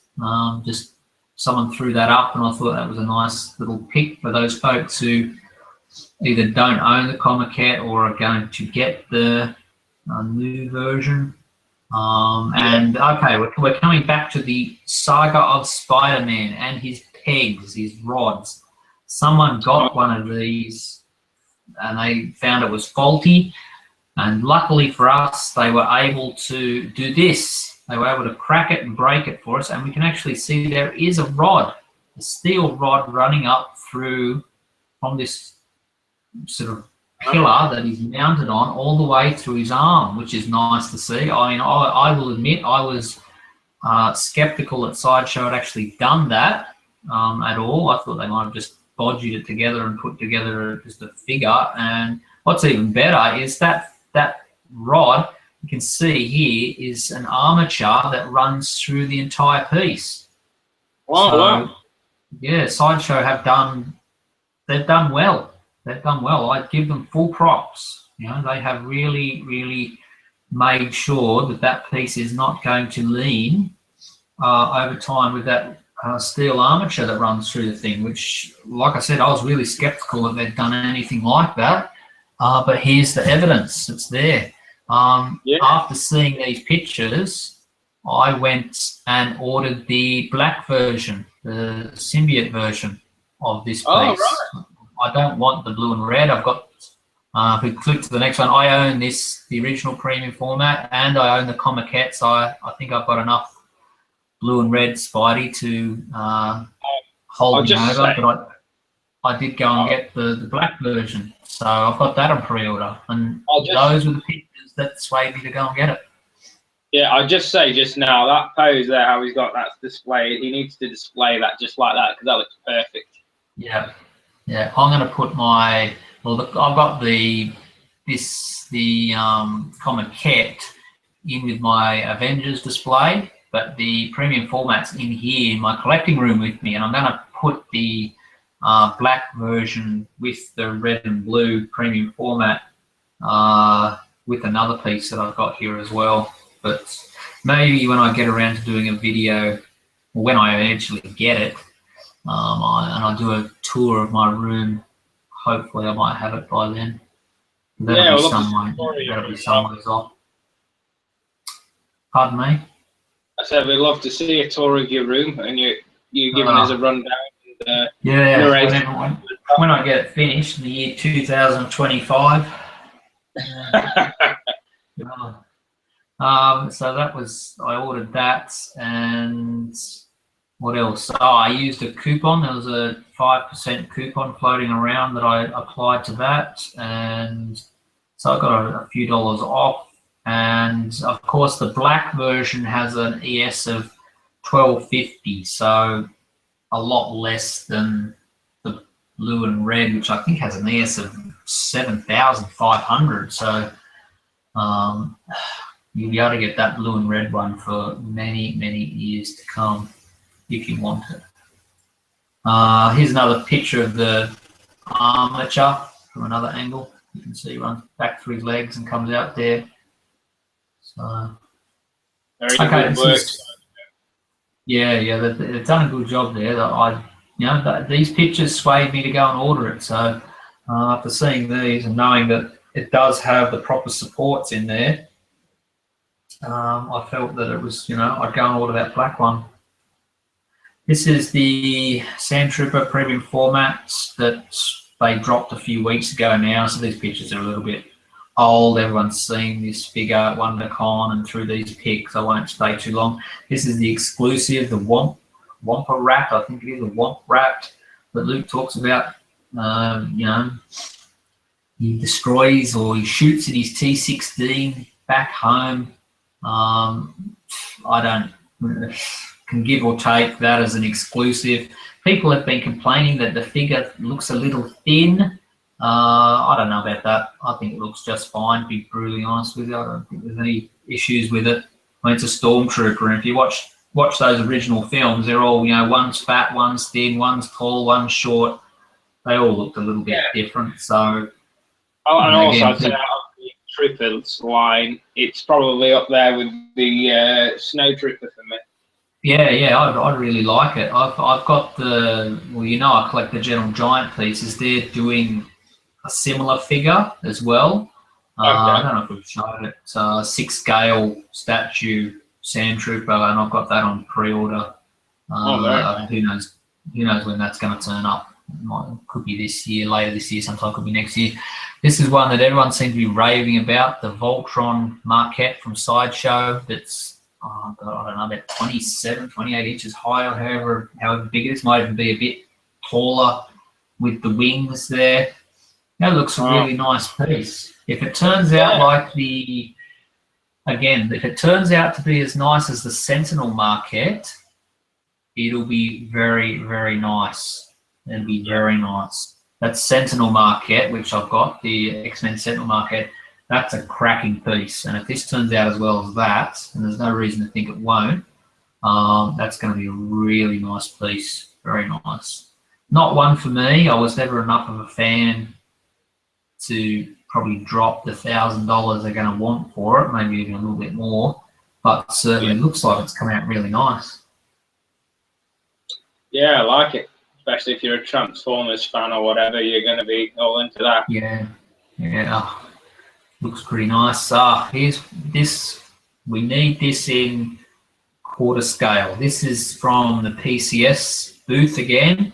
They're getting into 1/6 scale figures, Ryan. So here you are, and they're doing a McCready from the Thing. This is this is a proto that they had there. and you get the head with the spider head, and in the background you can see Sons of Anarchy. They're doing some Sons of Anarchy figures as well. That's what's it, Ron Perlman back there. So that's something to look forward to. I love this film. It's a great film. It's again, talk about Blade Runner earlier on tonight. The Thing was also released in 1982, and like Blade Runner, got scathing reviews. It was a bomb at the box office, and pretty much derailed John Carpenter's career as a studio director. He never directed another big budget film for a studio again. But again, like Blade Runner, in the years since, it's now been reassessed and is seen as a classic of the sci-fi horror genre, and rightly so. It is a cracking film, absolutely great piece of work with that. All those practical effects, Rob Bottin and his team. It is a that great. Genius. Rob Bottin, Christ, how he thought this shit up. Oh God, no! Just the thought of what he went through to put that stuff together, it gives me a headache. And the thing is, you watch that film today, and the only effects that are dated in that film is the stop motion stuff right at the very end, where they've got the puppet going, the stop motion puppet. All the other practical effects in that film have not dated one jot. It still looks a bit like Blade Runner. It still looks great for, what are we talking now, a 35-year-old film. I hope someone does. We've had a couple of, Sideshow did that Snake Plissken 1/6 scale as well figure. I hope someone does a quarter scale Kurt Russell somewhere along the lines. I would be down for that for sure. It's that is mate, if that was quarter scale, I'd be all over it. I wait for the day. And just a quick aside, Kurt Russell, forget Hateful Eight. Go and track yourself down a copy. Go and pick up a copy of Bone Tomahawk if you haven't seen it, and watch that. That's there's another shot of the head, Spidey head. That's brilliantly done. Yeah, look at that. That's that'd almost make me get into 1/6 scale figures. That would. Yeah. And in the background there, just as an aside, you can see the 1/6 scale Street Fighter line that's PCS are also doing. So awesome. Yeah, Omar, who was on when Charlie was doing the chat, he would turn up, and he's known for his Street Fighter collection deluxe, where he's got every figure and variants of every figure and 2 of every figure. It'll be another line that he'll be collecting, I'm sure. And there's a close-up of the McCready. Oh, that was great. Wonderful. Sideshow, Ms. Marvel. Everyone's seen these shots. The Proto, of course. There's the Green Goblin. That they're doing the new Green Goblin. That looks all right. I like that profile shot. Yeah, I was just going to say, the prototypes, put a lot of people off, but looking at that actually looks better.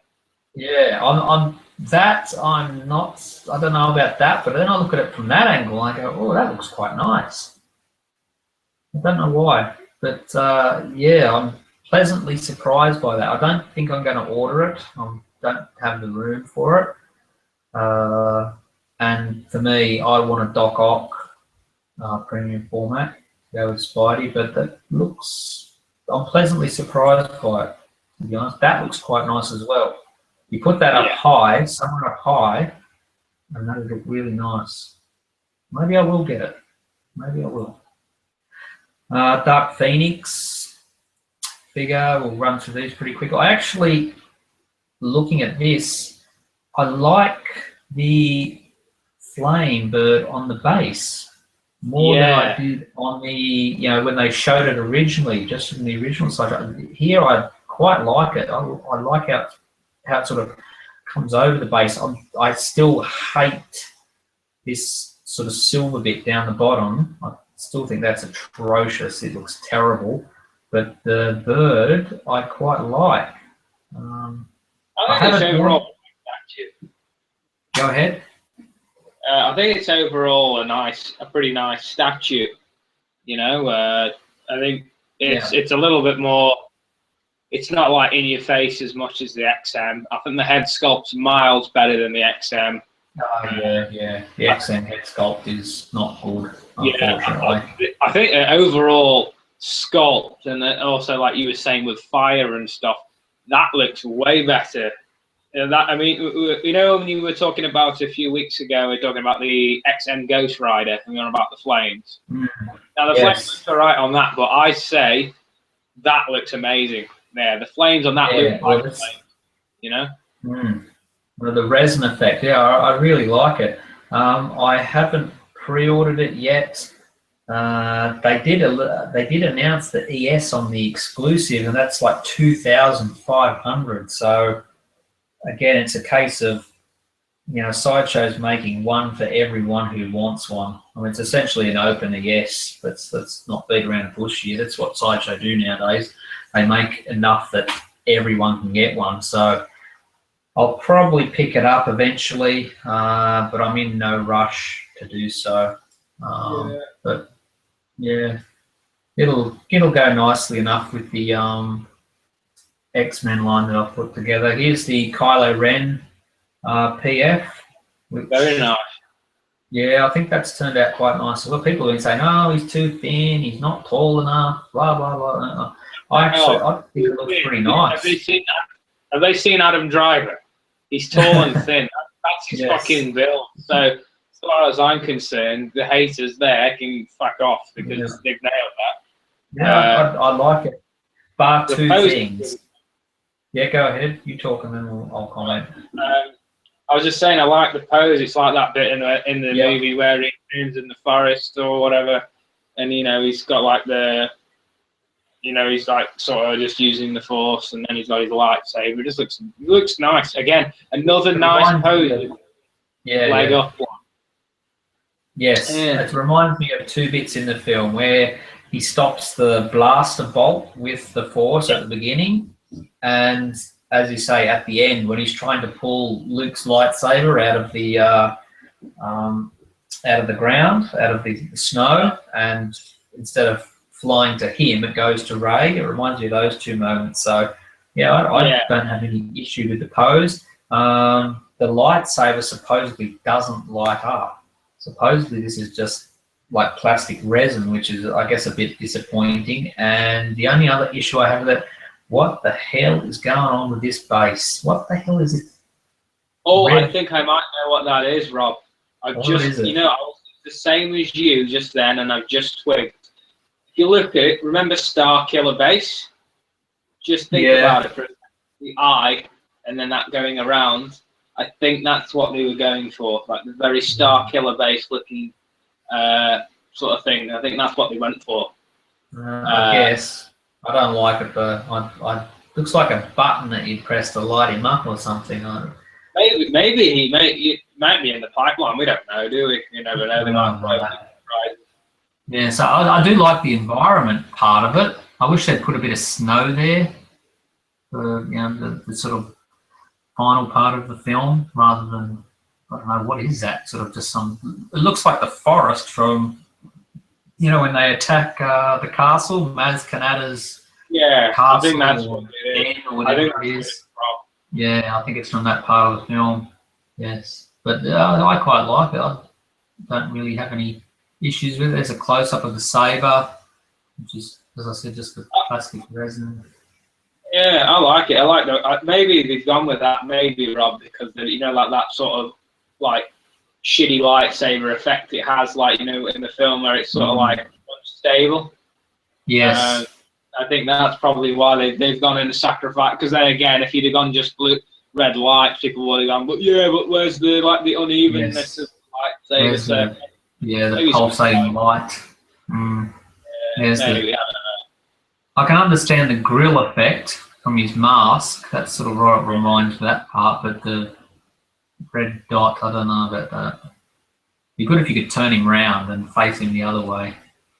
Well, there's probably a dot on the other side. There he is again. See, that looks really nice. That's Yeah, I don't know why excellent. people are jumping over up and down over that.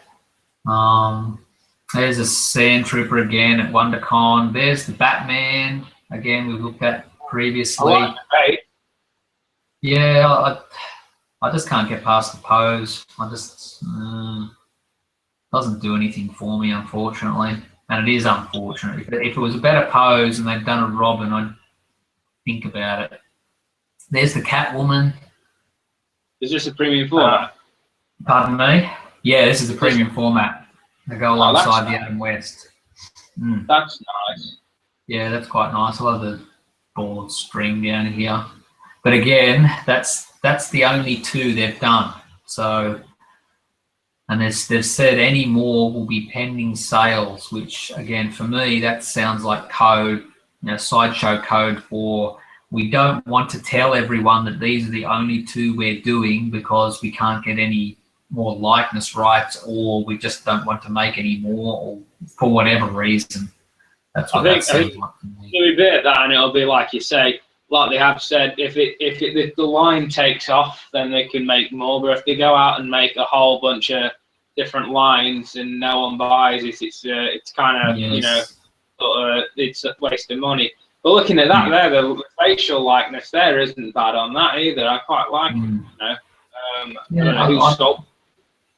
I think it turned out pretty well. I think both of them turned out quite nicely. Just the pose on that Batman isn't for me. And then again, the fact that they're only doing these two is for me, that's a big drawback. It's not good. I mean, I for me, being collecting Sideshow as long as I have, they've burned me on on a few lines in the past. So when it comes to sort of new announcements of lines, I'm very reticent to commit when I don't know what's coming down the pike. One little instance of that was Tom Gilliard, who was he's like the creative director at Sideshow. He's like one of the owners of the company. A few years ago, I think it was 2011, Sideshow did some 1/6 scale Lord of the Rings marquettes, and he came out and said several times they were going to do the Fellowship of the Lord of the Rings, which is 9 characters. And he said, yes, that's going to happen. It's locked in stone. It's absolute guarantee. And of course, Sideshow didn't do it all. They only did 7 of the 9 characters, and then they cancelled the line. And a lot of Lord of the Rings collectors, myself included, have not forgotten that. And this is coming from a guy who has a stake in the company. If anyone's going to be able to sort of let you know what's coming, it should be him. So again, buyer beware. This is PCS. I think this is the 1/3 Ryu with his big feet. And this is some XM artwork for Carnage, which looks pretty good. Very nice. I like that. Very detailed. Here was another one talking about Ghost Rider. There he is again, fully painted up.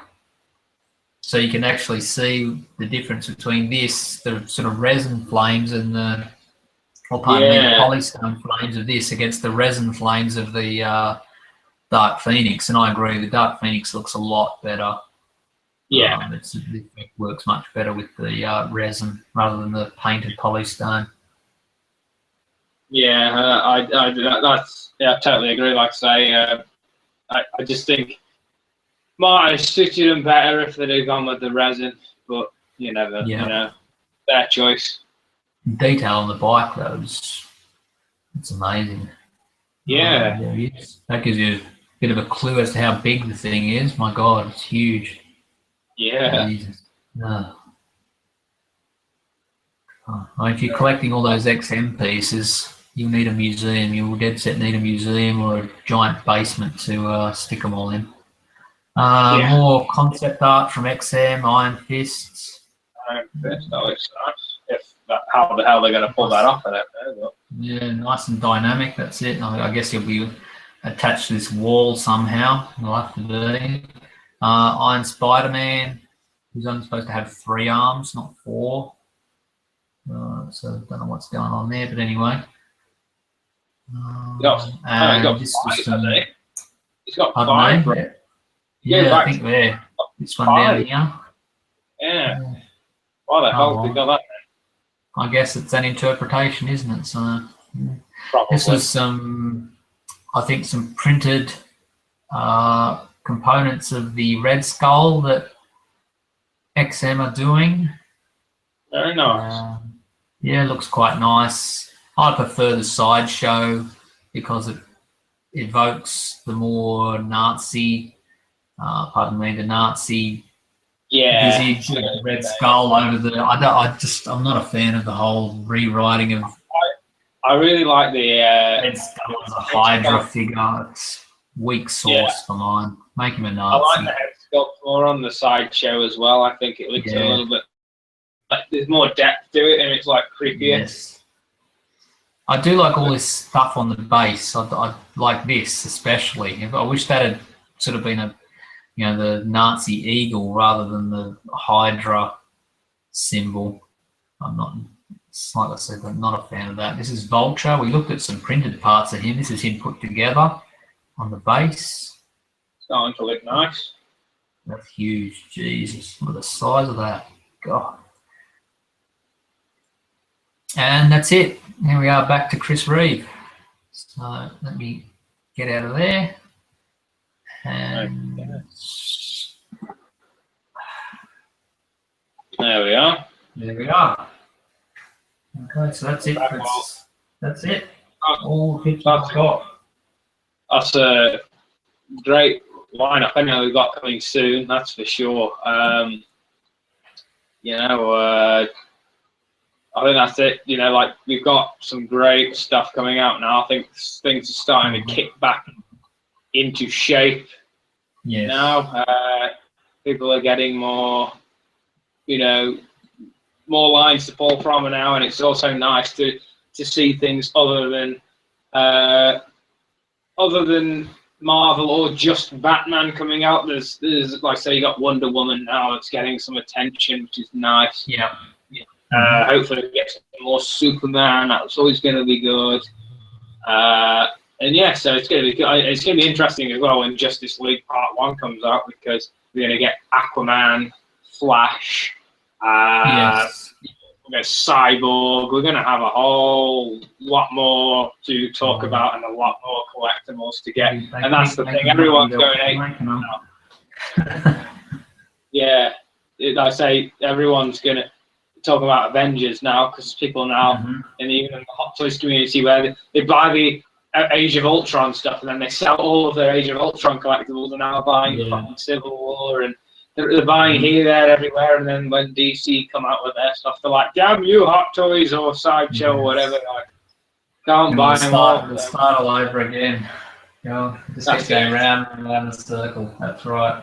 That's why I'm holding off. I said I've been holding off. I thought, do I get Force Awakens? Nah, I'm not going to do it.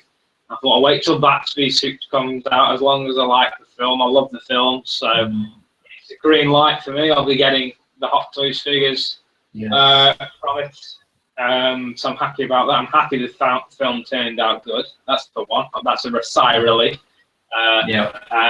And then it's great that now I can get the collectibles for it. And plus the designs are just so fucking cool in the new film. It's just a breath of fresh air. It's like something we haven't seen before. I mean, we have sort of, but never in a live action form. So that's always quite nice. So like you say, you got the Nightmare, armored, standard Batman. Then you got Superman. Then you got Wonder Woman for the first time on the big screen. So then you got them coming into figures. So it's nice. It's nice to see some other superheroes getting a bit of attention as well now. Yeah, a bit of the limelight. That's it. Yeah. Yes. So I'm just happy that they got Wonder Woman right as well. So I'm looking forward to the Wonder Woman standalone film. That's going to be cool. Yes, that'll be nice to see. Yeah. So definitely. And then obviously that'll be very interesting to see. She's a bit like, for me, Thor, in terms of Yeah. It's a character that is difficult to interpret for film.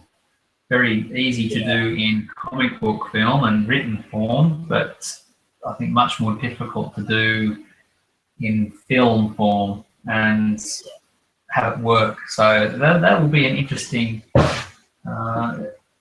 film when it drops. See if they've managed to pull out. Trust me, when you go into Batman v Superman, an entrance into the film, you'll be just like, you'll have a smile on your face. I remember going in for the first time, and I remember hearing other people as well. Other people who went to the early screenings, and they were talking about, and these are the people who were talking about it in a positive light, and also critics that liked it as well. And they all said they were loving the film, and then they said, at some point, Wonder Woman's got to turn up, and that was the nerve-wracking part. Like, everyone was on board for the rest of the film, like Batman, Superman, the politics in it, and that was all. They were all ready to go with that. And then the one thing they were all nervous about was Wonder Woman. When she stepped on the screen, and I know what they're saying, you sort of just smile to yourself, and you're like, they've done it, they nailed it, you know, they got it right. And I think Gal Gadot, she's going to be fantastic, and she's a great actress. I'll say that. And there's some haters out there, like I said, the haters of the film saying, "Oh, she's wooden and she can't act for shit," and I tell them go fuck themselves because she can act, and she's awesome. And she's coming to Supernova in Perth. Well, hopefully, unless anything gets in the way. So if she goes, I'm going. I'm going to have my picture taken with her, fucking everything. It's going to be great. You and everyone else in Perth. Yeah. So there's that. And then I've also Supernova Troy Baker, who's a voice actor. I don't know if you know who he is. He's coming as well, so that'd be cool. But yeah, Gal Gadot, I'm like, fuck yeah. If she ends up coming, I'm going to be super stoked about that, and just that'll be a bit of a coup for them. I imagine probably in a couple of years she'll be too big to bother coming anywhere near Australia. My God. If she's going, you definitely should get along there and get some signatures on some bits and pieces and get a photo while you can, and probably, I imagine it might be your only opportunity to do so. Yeah, I think that's it. And I don't know if I told you as well, my little brother, he's not a massive DC fan. And he doesn't, he likes Batman, he's all right, but he's not like sold on him or anything, or Superman or Wonder Woman. And the other weekend he went to go see the film, and I thought, if my brother likes this film, it's good. If he doesn't, then obviously it's not for everybody. But my brother came out of the film and he was like, it was awesome. It was better than Star Wars. It was better than Age of Ultron. He's like, I enjoyed it more than that. I'm like, holy shit. And this is coming from my brother, who isn't a DC fan. So, and he's like, I need to see Gal Gadot. I need to see it. I'm like, yeah, you're not the only one.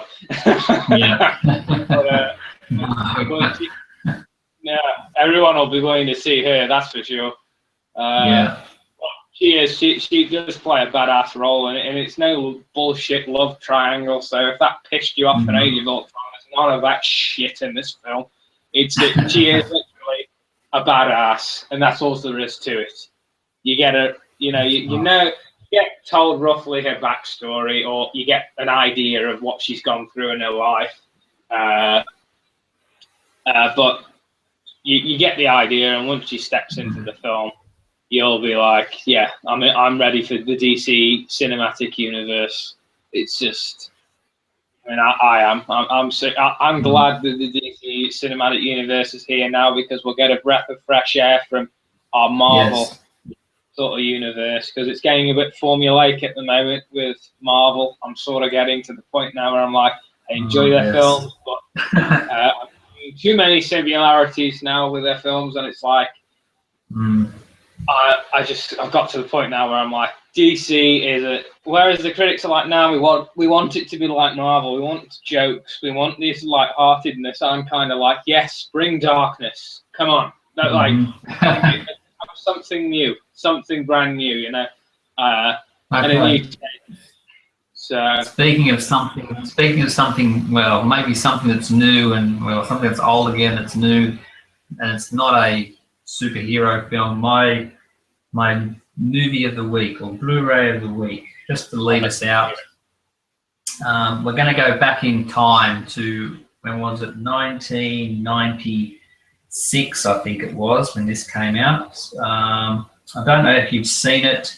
One of the best films dealing with time travel, environmental themes, commercialization, and a whole bunch of other things. That is Terry Gilliam's 12 Monkeys. Have you seen it, Ryan? well, is that the one with Bruce Willis? Bruce in it? Willis, yes, and I have. Brad Pitt and Madeline Stowe. And Frank Gorshin talking about the Riddler. He's in here as well in a cameo. Right. Yeah, but Right. that's my film of the week. If you haven't seen it, go and check it out. It is again a film that's sort of almost been forgotten now. It is getting on a bit. It's 20 years now. Can't believe it was 20 years because I went and saw this in the movies with my friends, probably when I was maybe a little bit younger than you were. But it's a cracking film. It's one of Terry Gilliam's best. He works with a very literate script from David and Janet Peoples. David Peoples wrote or did some work on Blade Runner, talked about Blade Runner from earlier in the night. He had a hand in the script for Blade Runner, and he also wrote, so the script that got him noticed in Hollywood was Clint Eastwood's Unforgiven.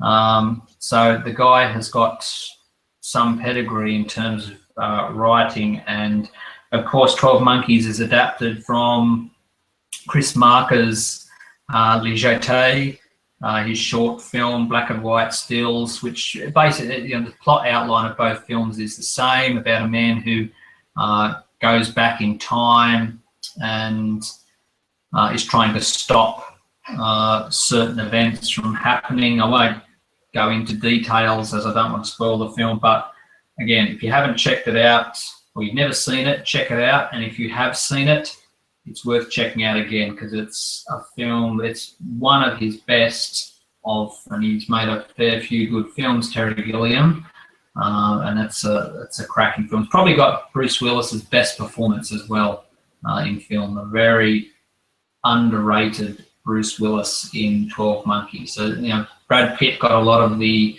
got an Oscar nomination for Best Supporting Actor for this film, but Brad Pitt is the center of this film, the heart and soul of it, and he does a wonderful job. Again, good stuff. And that, my friend, takes us out for tonight. Yeah, I'll tell you what, just while we're here, I won't pull anything off. I'll just say, because obviously I have a back figure of the week, but I think we'll both agree.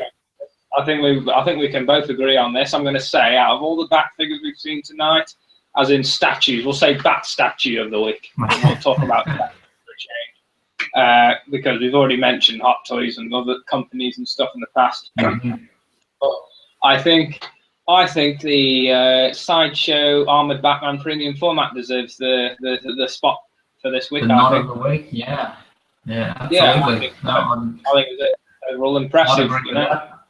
Yep. Yeah. Absolutely. Very impressive.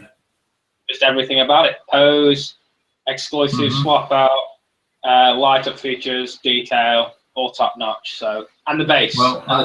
I look forward to seeing him on your top shelf in the next year or so, Ryan. Okay. I don't know, maybe you can put him on the right hand side here. Is that Hellboy up there? Maybe you can sort of move Hellboy off. Maybe go in there.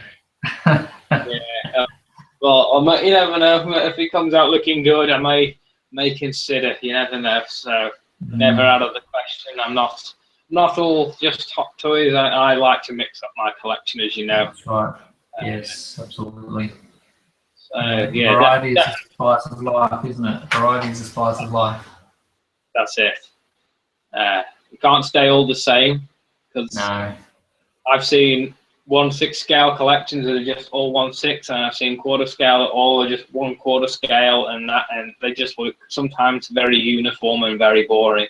So Yes, I think like much like your collection, Rob, as well. You've got smaller scale stuff, then you've got like 1/6, you've got quarter scale, you've got different scales again, and that mixes up in your collection. That's fantastic. So yeah, thank you. Yeah, always something different to look at. that's it. I'm interested. And I think we better wrap it up. Yeah, we'll wrap it up for this week. Great chat again. I'll try and put that link in the description or in the comment section for that guy so you can watch the video. So you can have a dive into that. That might actually get you a bit more pumped for the film. That's all I can say. Yeah, and put Charlie's little Conan, King Conan link in there as well if you can. Will do. So I'll try and get them in the comment section. So if anybody is interested in either checking out the video for Back to Be Suits, and also if you're into Arnold and you want to check out Charlie's channel, please check it out because he's got a fantastic channel with awesome stuff. Yep. And he's also got some weird Trump videos going on at the moment. If you want a bit of entertainment, if you want to see a Street Fighter Donald Trump, go over there. You'll have a fucking laugh. He's fantastic. And also go and check it out as well because you can see his thoughts on Batman v Superman, and his are pretty much on the lines of mine. It's a good film, so definitely check out Charlie. Hopefully we'll see him soon again. Yeah, I'm sure Charlie sees this. We like to have you on again, and Charlie did mention to me that he would like to jump on again, obviously. Obviously being available on that as well. But yes, he did say he definitely wants to jump on again at some point. So yeah, so that'll be to look forward to, and hopefully sometime in the future we'll get our American friend Mr. Mark Rivera. We'll have him over again. We'd love to chat with him again. GenreOnline.net, that would be great. And also Helm's dog, the man, the Singaporean Snoop Dogg, as I like to call him. We need to get that onto the video. Like, come on, we need him on here. The views go up when Helmy comes on, because he's a celebrity. And he's a magnet for all sorts of people. I won't say what kind, but I'll just say all sorts of people. Yeah. Alrighty, well. Great chatting again, Rob. Thanks for coming on as always. And I think it was a great chat tonight. Got a lot to talk about, and hopefully we have more to talk about within the next week. And I'm sure we will. We'll do. And I think a good topic for next week, if anyone wants to do. Do you still have a few comics lying around, Rob, and stuff like that? In boxes. I'd have to dig some of them out. Because that would be an interesting topic. Next week, maybe we talk about a favourite certain comic that we like. That would be a cool topic to talk about. Yes, well, I've got my big Watchmen down here, but that might fit the bill. No worries. Sounds like a good idea. Absolutely. Okay. We'll do it next week then. Probably same bat time, same bat channel. That's right. Yeah, same bat time, same bat channel. I feel rather good that we've come up with that. That's I have to thank you, Rob. You're the genius behind that. All royalties to Adam West and Co. Yes. Oh, definitely. Adam West for the win. The most gritty Batman of them all.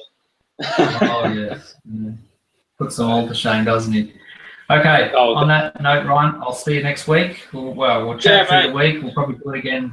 I'm thinking same time next week. That's probably work for me. Let me know if it's going to work for you. Yes, Sunday next week, similar time. Sounds great, man. We can do that. I think that's a good time because we're both free, and also people who are obviously on their weekends or whatever, they can jump on, and other people can jump on the chat as well if they want to. So that's always good. So, sounds great. Yeah. Okay, look forward to it then.